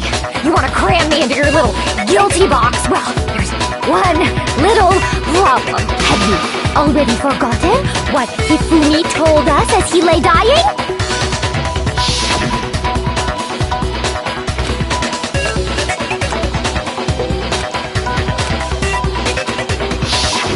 When we asked him who had attacked him, his answer was quite clear, was it not? He said, and I quote, Yasuhiro! In other words, Yasuhiro Hagakure! Wait! But my name isn't really Yasuhiro! It's actually Taro! Your confusing statements don't make any sense. You're only making things more complicated. He did say Yasuhiro, but are we sure he was really pointing the finger at Hiro? What the hell are you talking about? I'll burn you alive! Kyoko, what do you mean by that? Think back to how Hifumi used to talk to us. How did he refer to each of us? I got it! That's right! Our last names! He called us all by our last names! Exactly. I know I heard him say Mr. Naegi more than once, for example. So if Hifumi did mean to say Hiro's name, he would have said his last name, Hagakure. I'm sure it was just incidental. By chance, his first name. Indecent? Don't talk. Random chance. Now isn't that a convenient explanation? No. There's no reason to think he would have said the name any different than normal. But he must have run out of energy before he could say any more. So Hifumi was trying to tell us the last name of whoever killed him? But the name he said doesn't apply to anyone here. Well, no. Hold on. There's one person it could apply to, and that's Celeste. She never actually told us what her real name is. What did you just say? To think you'd take your false accusation so far, I don't know whether to laugh or spit! Come on! Enough with your idiotic blather! Yasuhiro is a loser's name! Do I look like a loser to you? Well, do I? What? I think I've earned the right to be a little on edge. Okay, then fill us in. What's your real name? Make sure your ear holes are wide open and listen up! My real name is Celestia Ludenberg. Could you please stop making me repeat myself over and over again?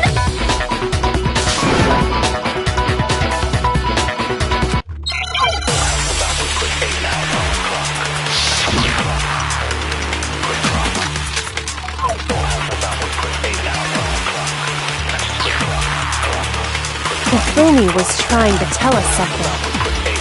He wanted us to know the killer's last name, Yasuhiro. If there's one person here who might have that last name... It would have to be you, Celeste. You haven't told anyone what your real name is. How many times do I have to tell you?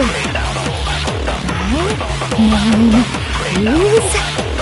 Celestia Ludenberg! God damn it! How long do you plan to go on pretending? I'm not pretending. It's the truth. And since you have no way to contradict me... That's the only truth there is! Moron! He wanted us to know the killer. If there's one person... It would have to be you, Celeste. How many times? Celestia Ludenberg! How long do you plan? I'm not pretending. And since you have no way to contradict me... That's the only truth there is! Moron! He wanted us to know the killer. If there's one person... It would have to be you, Celeste. How many times? Celestia Ludenberg! How long do you plan? I'm not pretending. It's the truth. And since you have no way to No, it's wrong!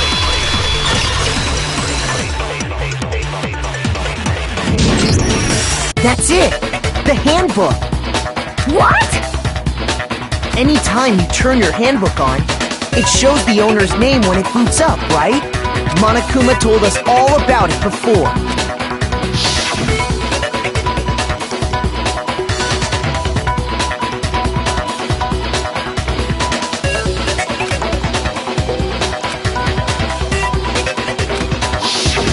So all we have to do is check her handbook, and that'll clear up everything. That's how we can find out Celeste's real name. That's an invasion of privacy. I refuse to cooperate. Celeste, can you please just tell us what really happened? Please, just tell us. Even when I'm put in check, it's just my nature not to give up. Because...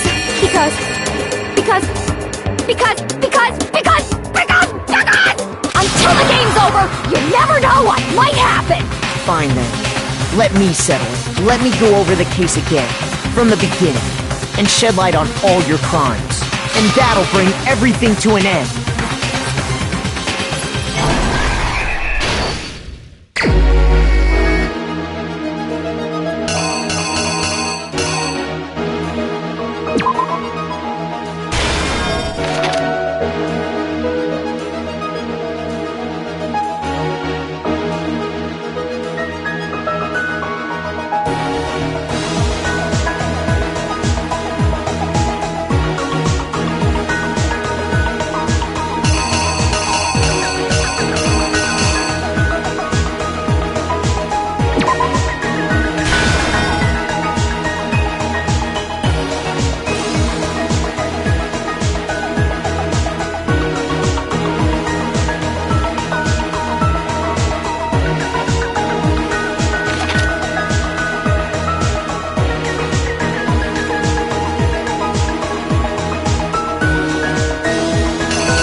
Killer is you! Before anything, the killer persuaded someone to help carry out the murder.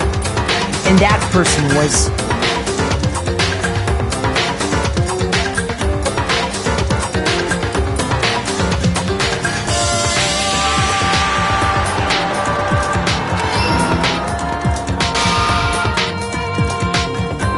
Hifumi. With an accomplice, the killer was able to execute a number of otherwise impossible schemes.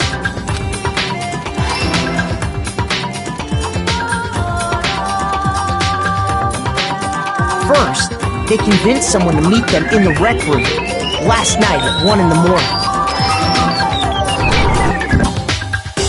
That someone they met with was Hiro.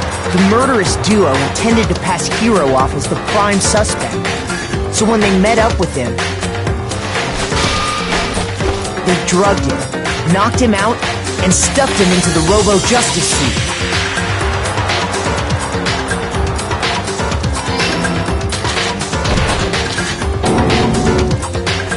Next, Hifumi positioned himself to make it look like Robo-Justice was attacking him, while the killer used a digital camera to take pictures of the assault. They did all this just to create evidence that would put the suspicion on Hiro.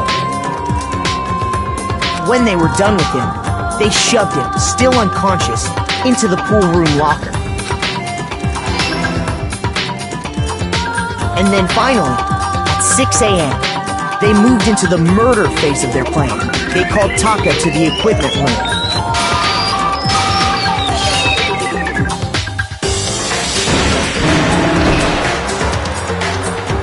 And that's where Hifumi killed him, making it the scene of the first murder. The murder weapon was Justice Hammer 4, which was left there in the equipment room. The reason Hammer number 4 was used was to create confusion about the order of the crimes. So, next they falsified 2 more assault incidents. For these attacks, the killers pretended to be the victims, to solidify Robo-Justice as the suspect. The first fake incident was the attack in the rec room. There, the killers wanted us to see Justice Hammer 1 and the Robo-Justice pictures they'd taken. They wanted to make sure we bought the surprise attack story. The second fake incident was the attack in the library. This time, they planted Justice Hammer 2 and an injured Hifumi to sell us that story. With these 2 incidents, the killers were able to create a certain preconception in our minds that the suspect was increasing the size of the hammers and attacking people in order as they did. we fell right into their trap and started looking for the suspect based on them. But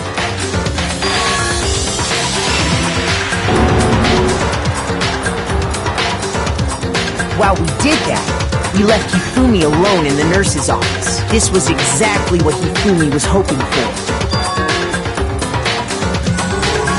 He took a blood packet from the refrigerator and Justice Hammer 3 and turned the room into a crime scene in which he himself had apparently been brutally murdered.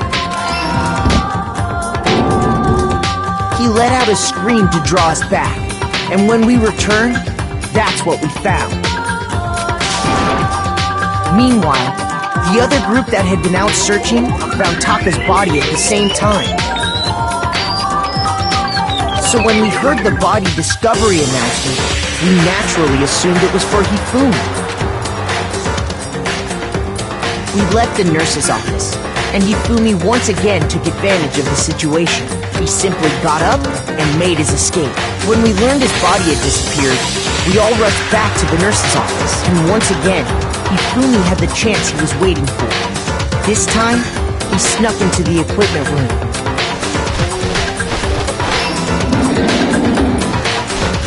He wrapped Taka's body in a tarp and used the dolly to move it all the way down to the repository. That explains how each of the bodies disappeared. But even Hifumi didn't know what the true killer had in mind for their final act. Their plan all along was to kill Hifumi and get rid of the one person who could betray them.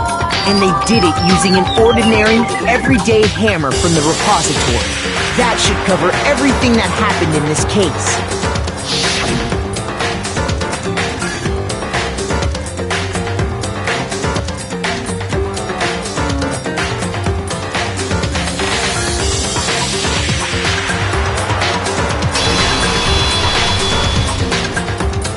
Celeste! Sorry, you lose.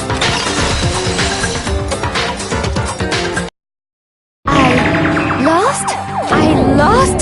When was the last time I was forced to utter such words? They hang heavy around my neck.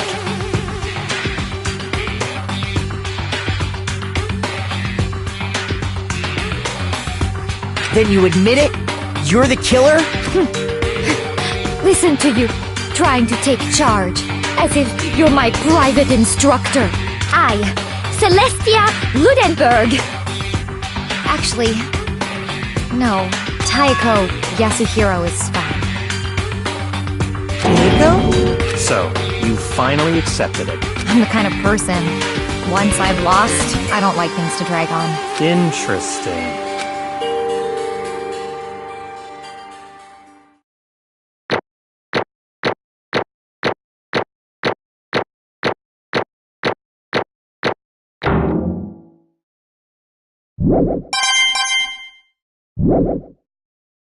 Okay, Monokuma. I'm ready to begin. Or, no, I suppose this is the end, isn't it?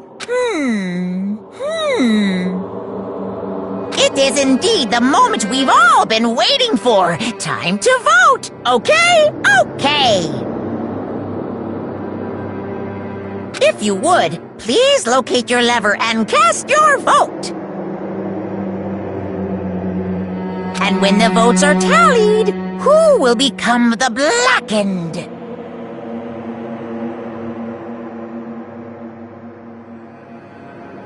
Will you make the right choice or the dreadfully wrong one? What's it gonna be? What's it gonna be?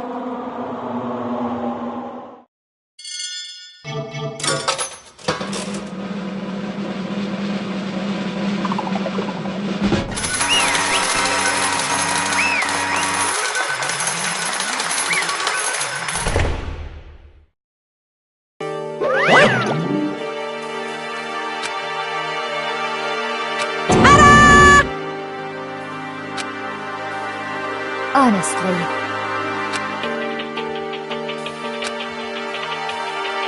I knew it.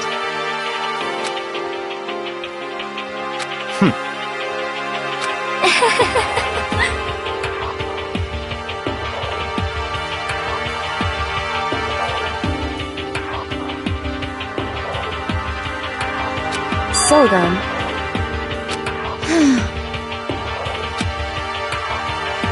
Indeed.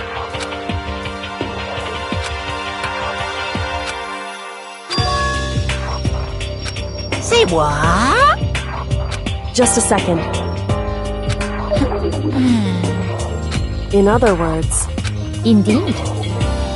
I see.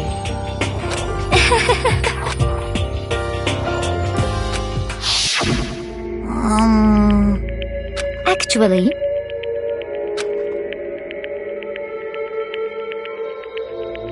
What?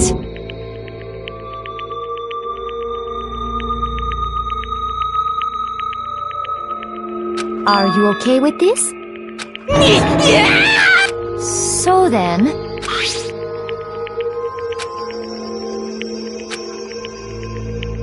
Damnation! Say what? as for me,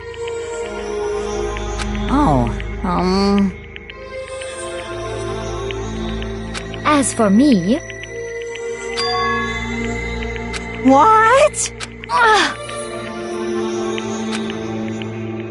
Damnation! Say what?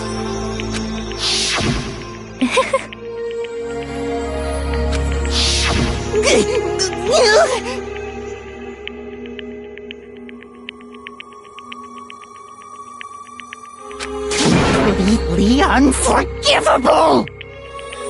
most unfortunate. Actually, What? Let go! indeed. This is completely unforgivable! Honestly, I swear I will save her! actually,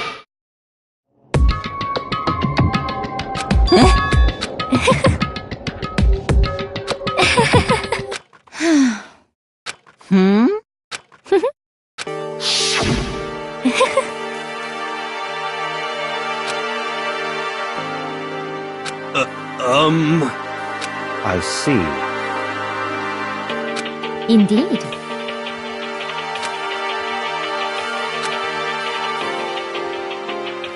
But Let's see.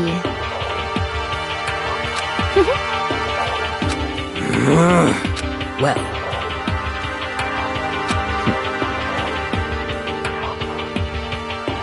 Are you okay with this?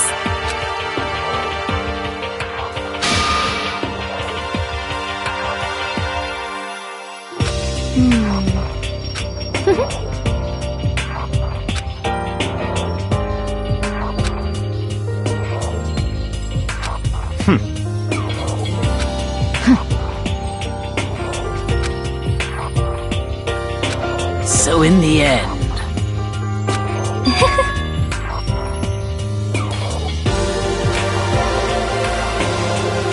What the heck? Well, don't be mean! I wonder about that. Why? What the heck?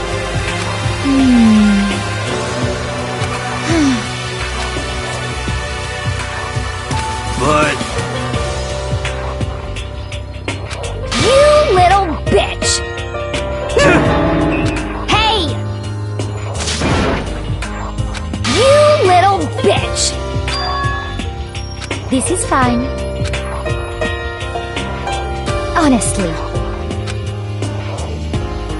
As for me, isn't it wonderful?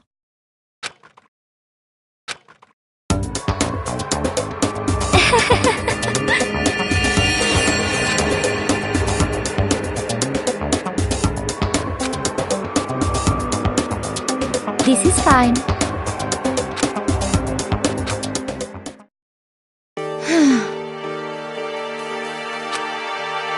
There is nothing to be done. Just the worst. Oh,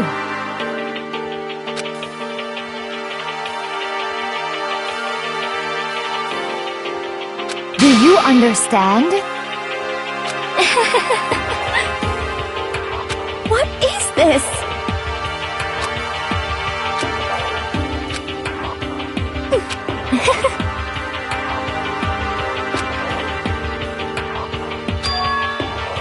Yes, indeed.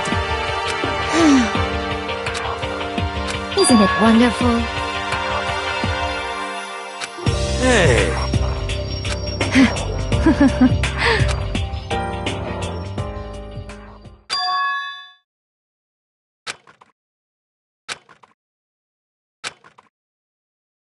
Thrills, chills, kills! Now then, I've prepared a very special punishment! Let's give it everything we've got! It's punishment time! I guess I'll let Kyoko hold on to this. What? Will it really give you the hope you're looking for? I can't say I ever saw it that way. Which is why, actually, it's not important. Well then, take care, everyone. Perhaps we'll meet again. In another life.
What are you gonna do?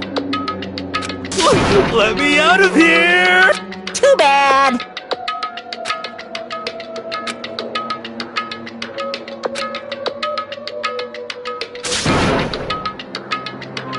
How strange.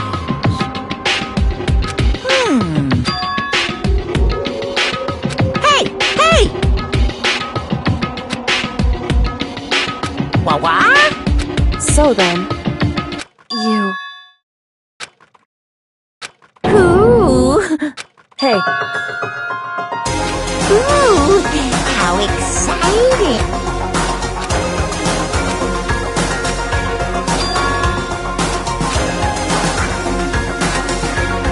Hello.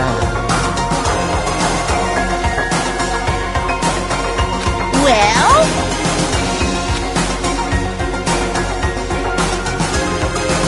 See ya later!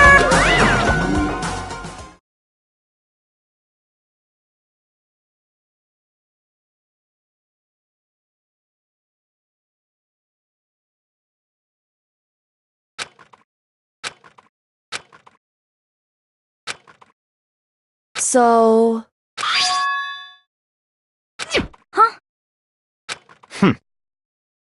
Hey, Indeed.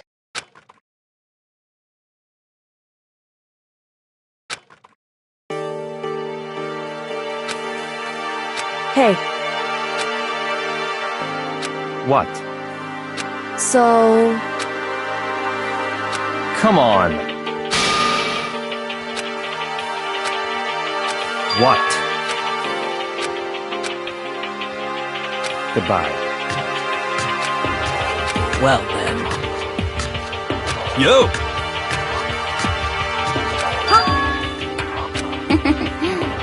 Okay. Shall we go? So then, You really can.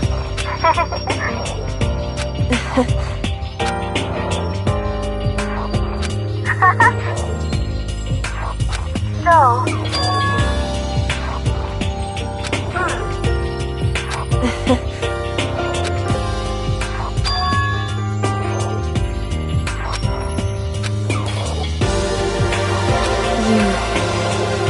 however... What?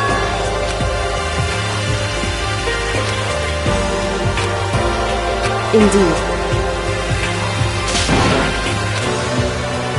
What?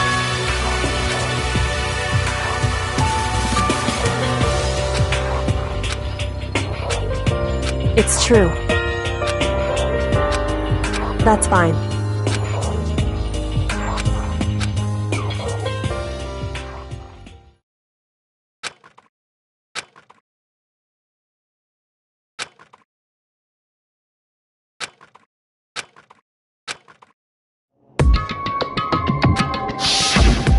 Correct.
What do you think you're doing?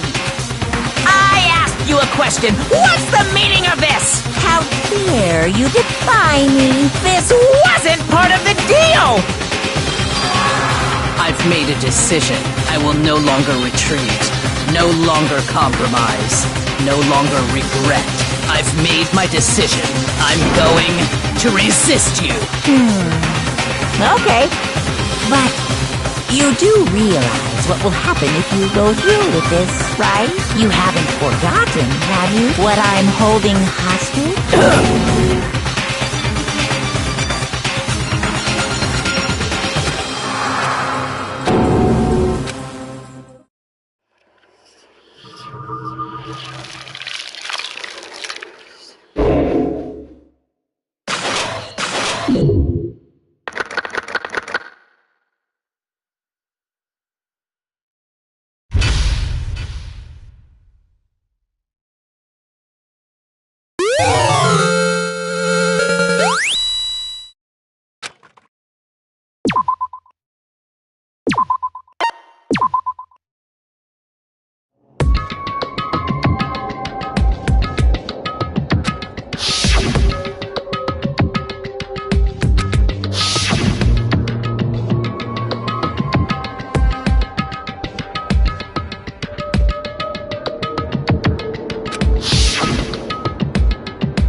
Indeed.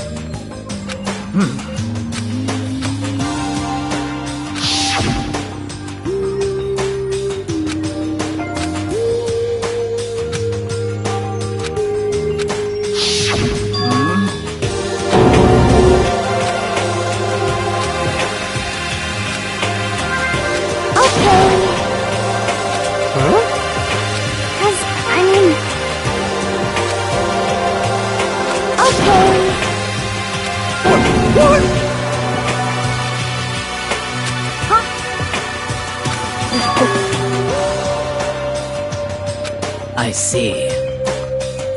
It's true. You got it! You know? You're serious. Well...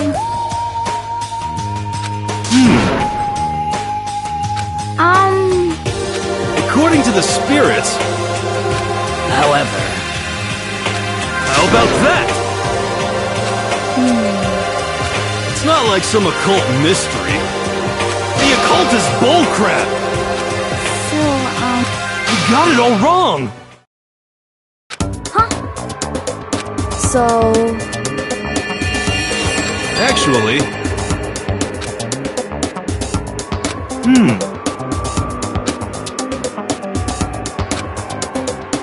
But... the end is nigh! Some crazy beam came out of nowhere and locked onto my hamburger. And as soon as the beam touched it, the burger started floating in midair. And then, still floating there, the entire burger started coming apart. One part of it just vanished, while the rest fell back into my hand. Do you realize what that means? It means the burger wasn't 100% beef. It must have had some pork or something mixed in. Something like 70% pork and 30% beef would be my guess. You can't trick me. How about that? Don't be mean!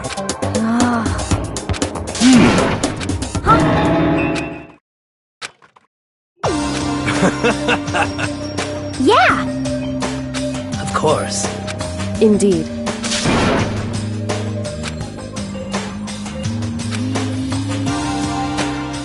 Well. But...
Hey. So... What?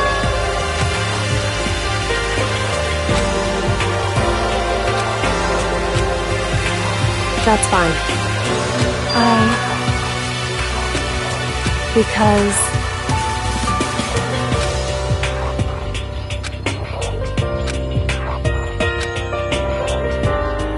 it would seem... that doesn't matter.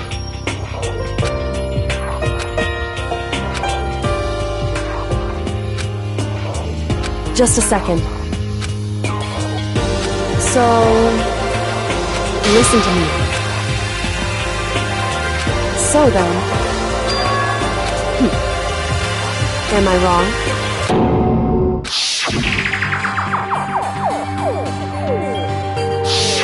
What? Hey.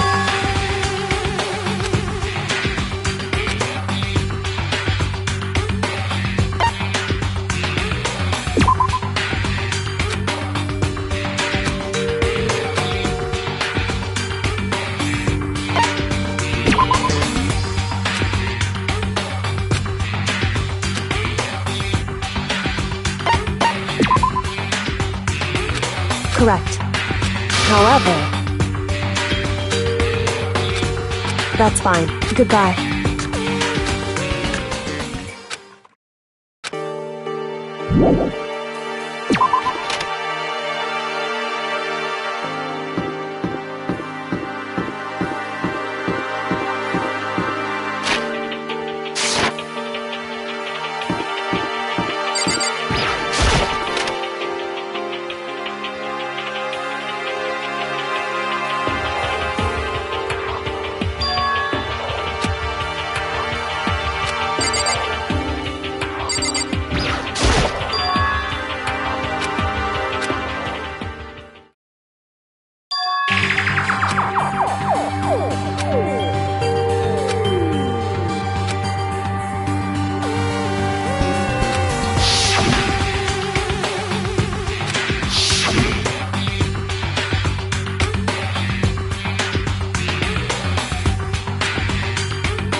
So then...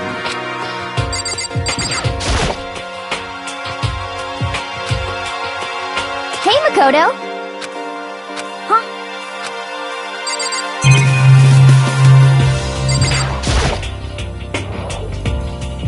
That's right!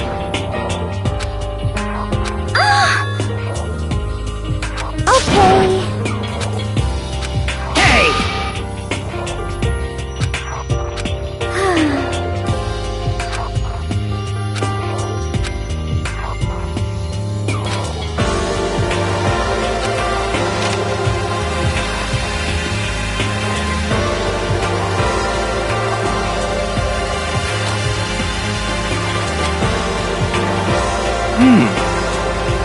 Well then.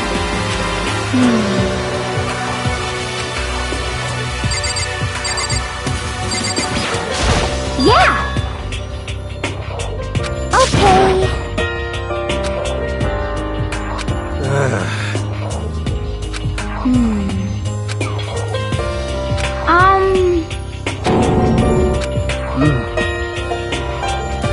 It's true. Huh? Well... However,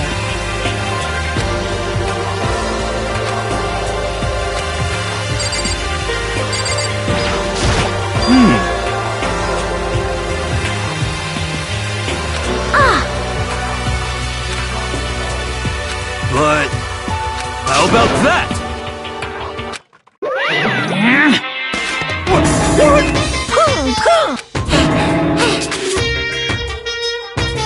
What the heck? Hey, come on now. Unbelievable. Your teacher had such faith in you. And this is how you repay me.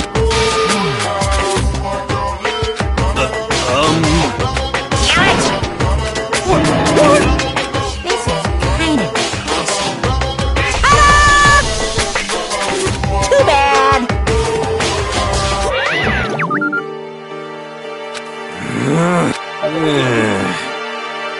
Well.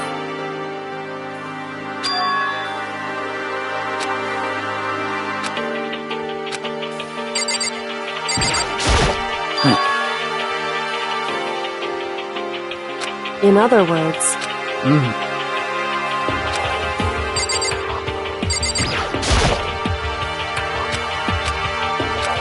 So, that's right! What's your deal? You're serious?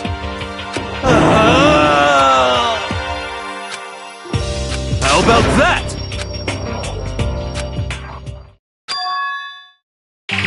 Perhaps.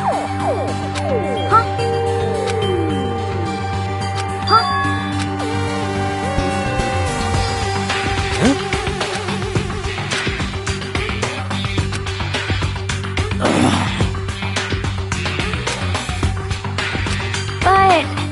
Conspiracy!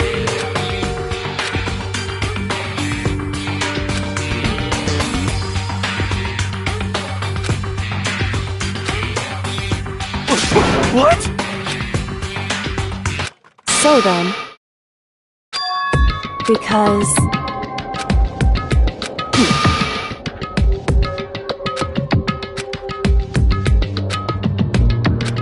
Hey, come on. Of course. What?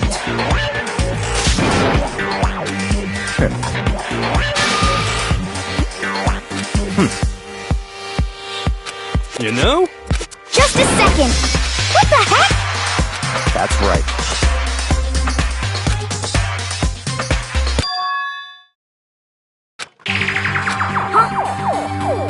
Hey, That's fine. Such ignorance. it would seem... Okay.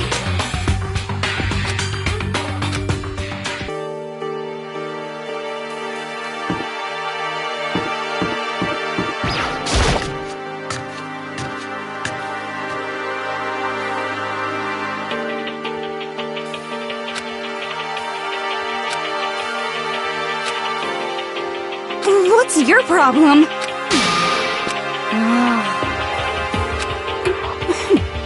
How about that? Well...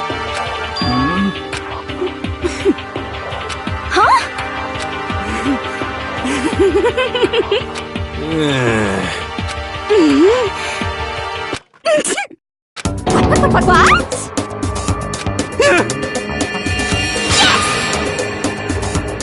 What?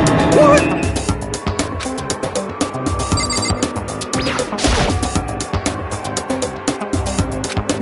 What? You SOB! How about that?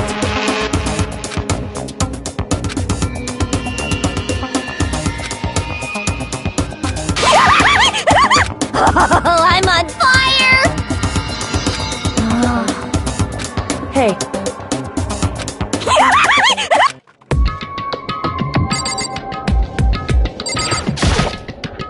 You really came. correct. I see.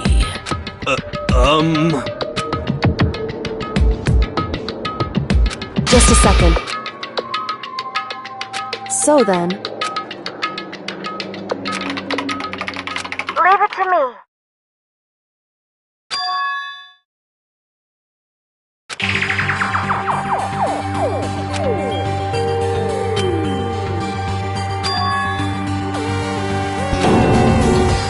I see. Hey,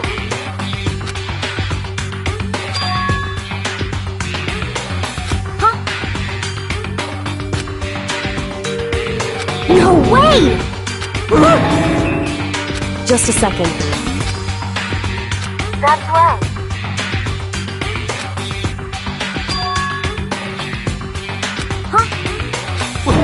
What? You see? Well, I see.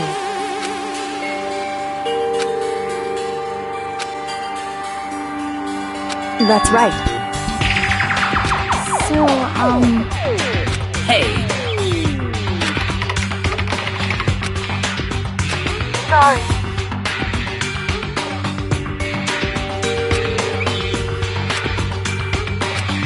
What? Indeed. Wait. So,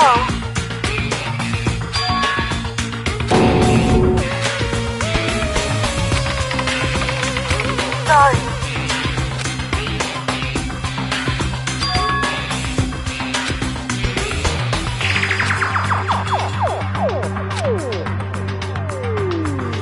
The headmaster? okay. perhaps. You're serious?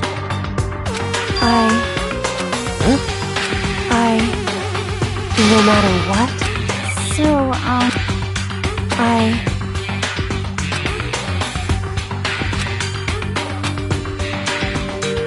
So then,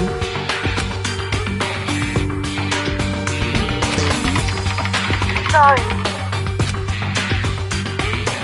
Sorry. hey, So,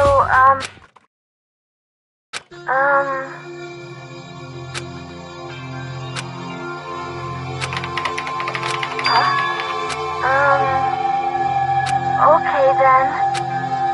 Sorry. Anyway, I see. Okay then.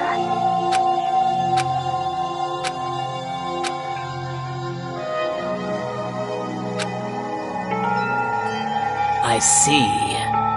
indeed. But, But, well, hmm.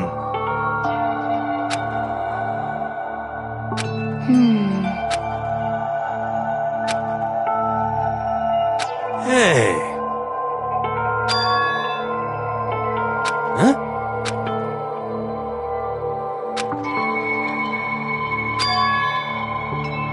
that's right. Hmm. How about that? So... What? Hey. Just a second. Wait.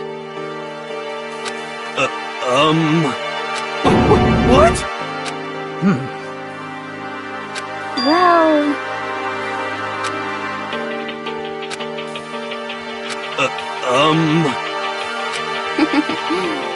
I'm sorry. Anyway, at the very least, What? However, could it be... I see. What the heck? anyway, so... correct. No matter what? Well, So then, Yep!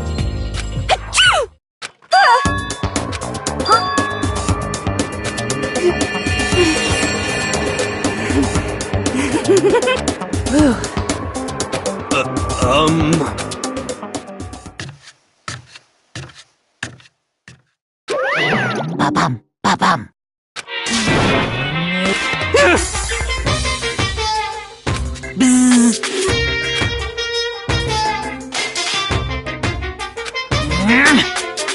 Now I'm really angry! Please! Boom, boom!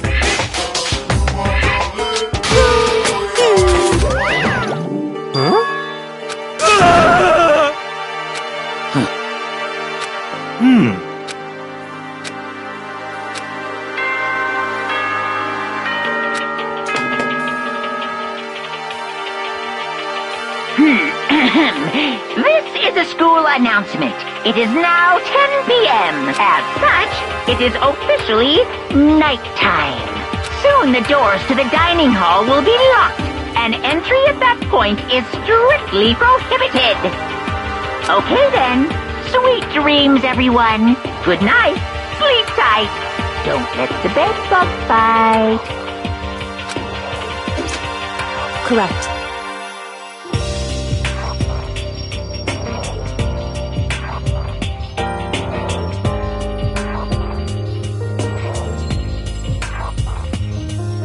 Hey.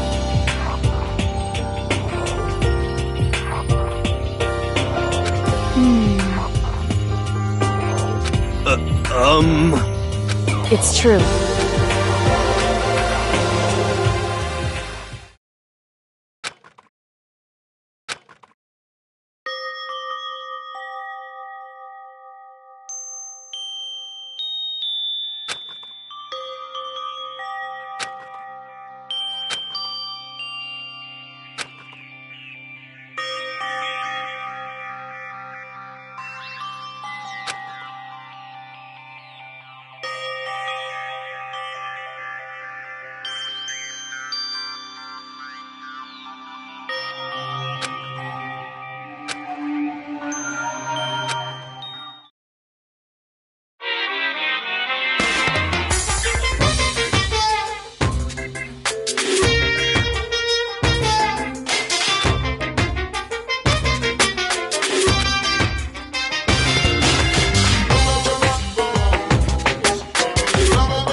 the secret origin story of Monokuma!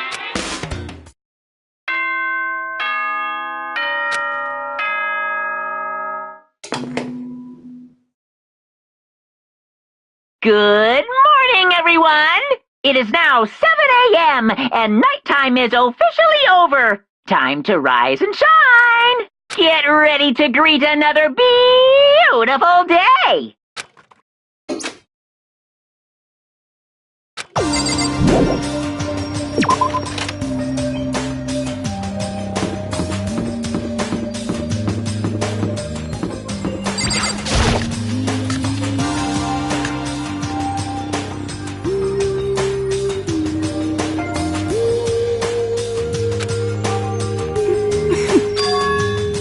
What's your problem? What the?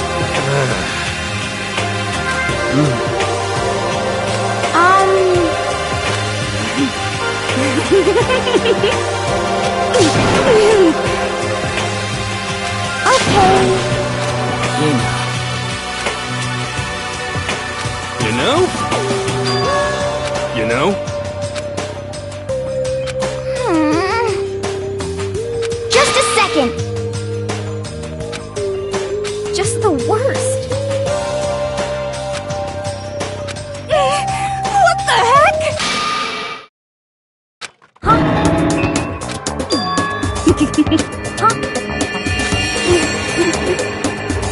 Huh?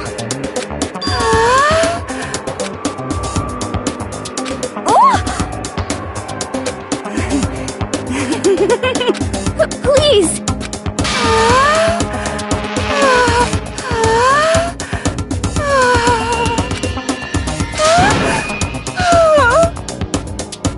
Bastard! Hey, come on. You know?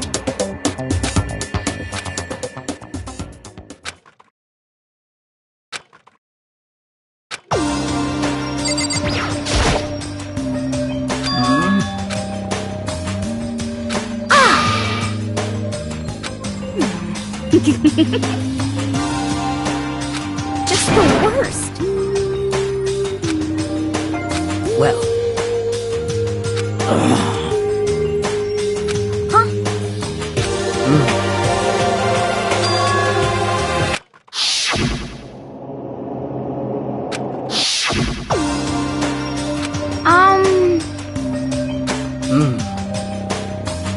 You got it. Hey. Okay. I'm sorry. You know? Huh? What's your problem? What the heck?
What?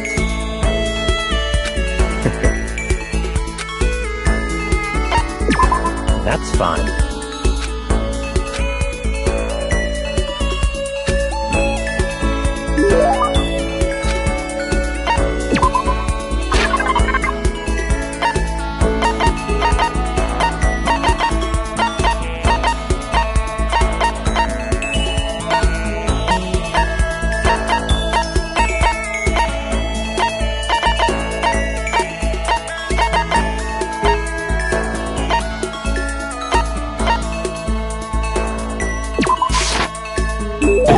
This is...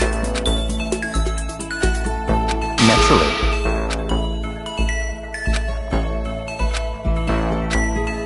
That's right.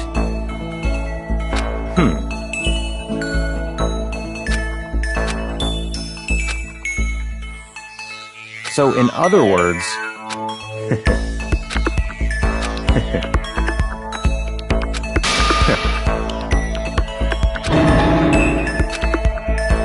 Naturally.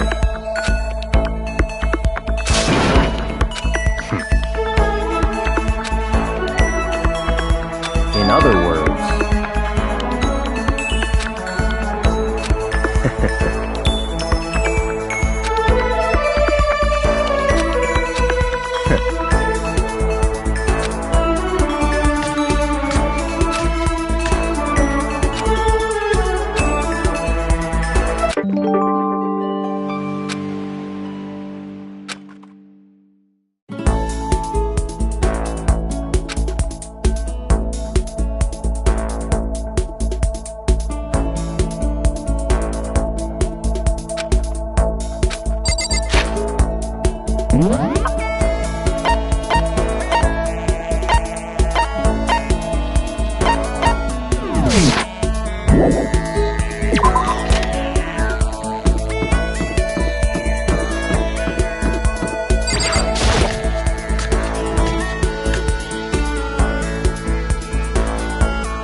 You got it!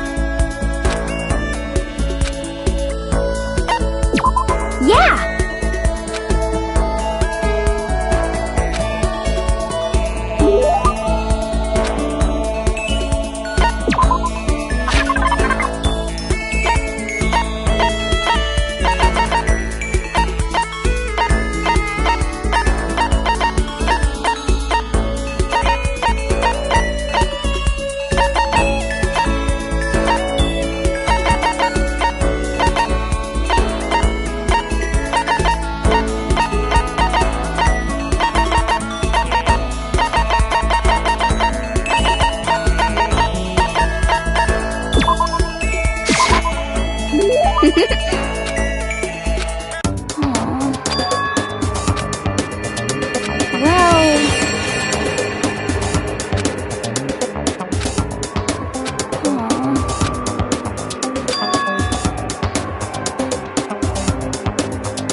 Attention! Attention!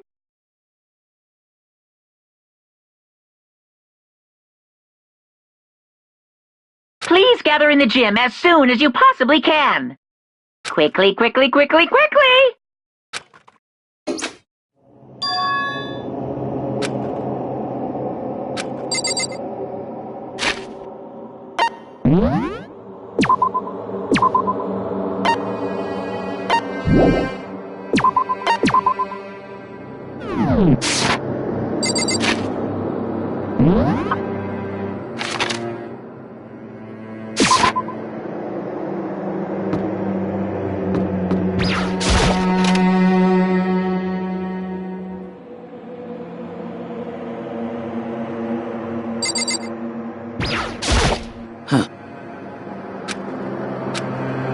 However... Well then... I'm sorry. So then...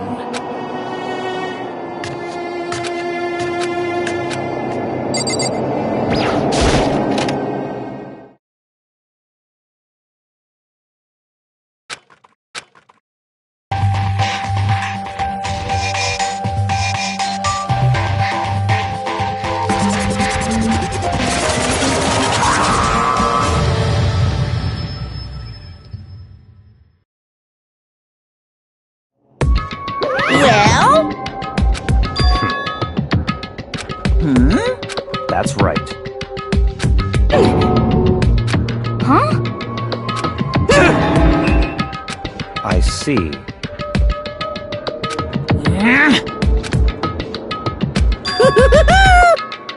Today, I'm feeling black. Why?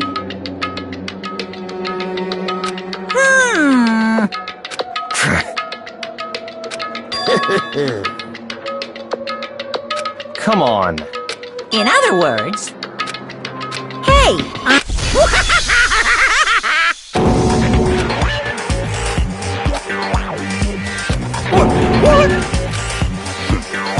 What is this? You're a liar!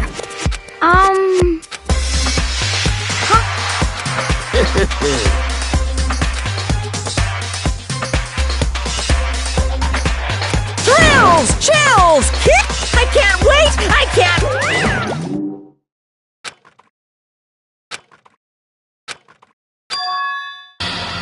Huh? What the heck? What? What are you saying? Wrong. You're... Hey,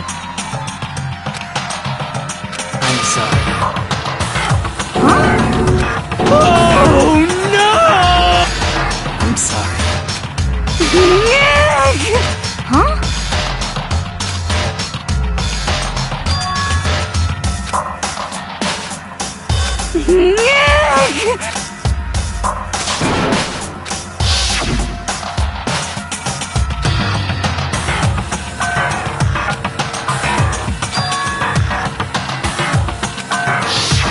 I see.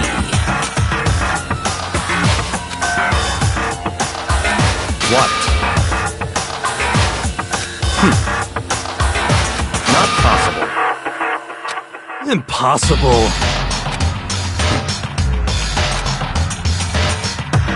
What are you saying? I'm sorry. What?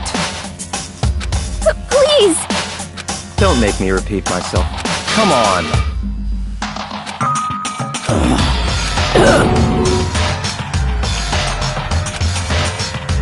I see. Wrong. You're wrong. What the heck? That's terrible. Wait. however...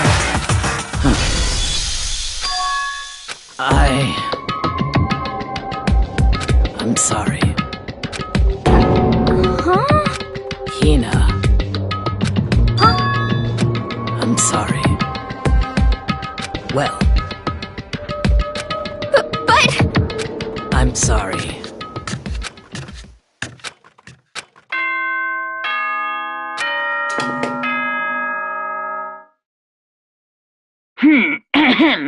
This is a school announcement. It is now 10 p.m. As such, it is officially nighttime. Soon the doors to the dining hall will be locked, and entry at that point is strictly prohibited. Okay then. Sweet dreams, everyone. Good night. Sleep tight. Don't let the bed bugs bite. No way! Don't make me repeat myself. That's terrible! Why?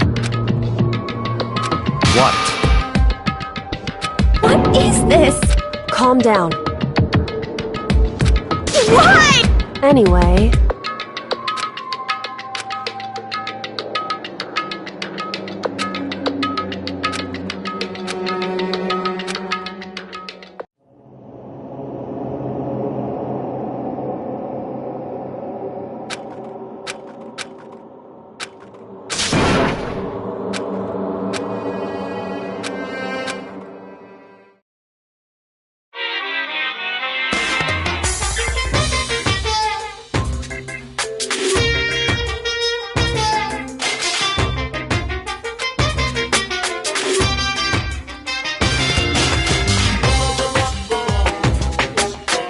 But I don't, 'cause I'm a bear!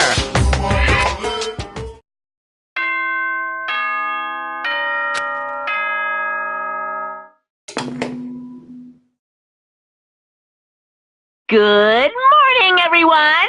It is now 7 a.m. and nighttime is officially over. Time to rise and shine! Get ready to greet another beautiful day!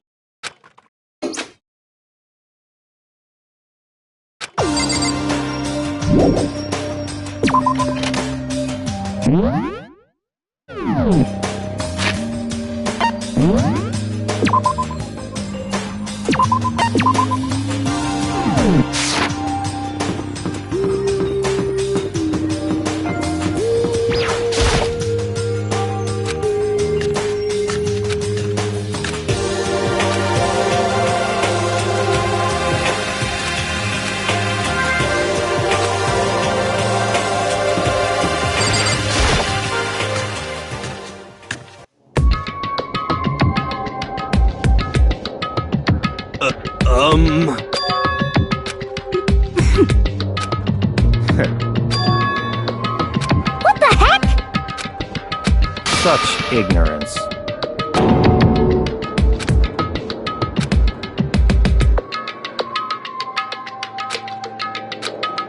Stop talking. What is this? Naturally. What the heck? What did you say? That's terrible! Hey, What the heck? however,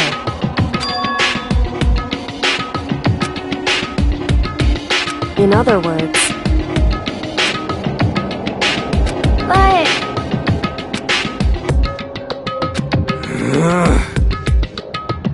What are you saying?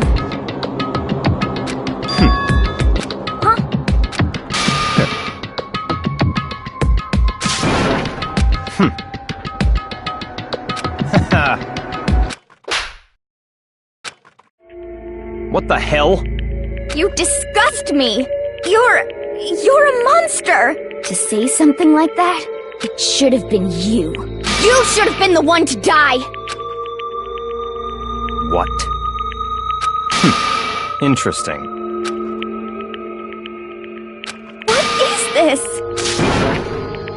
that's right.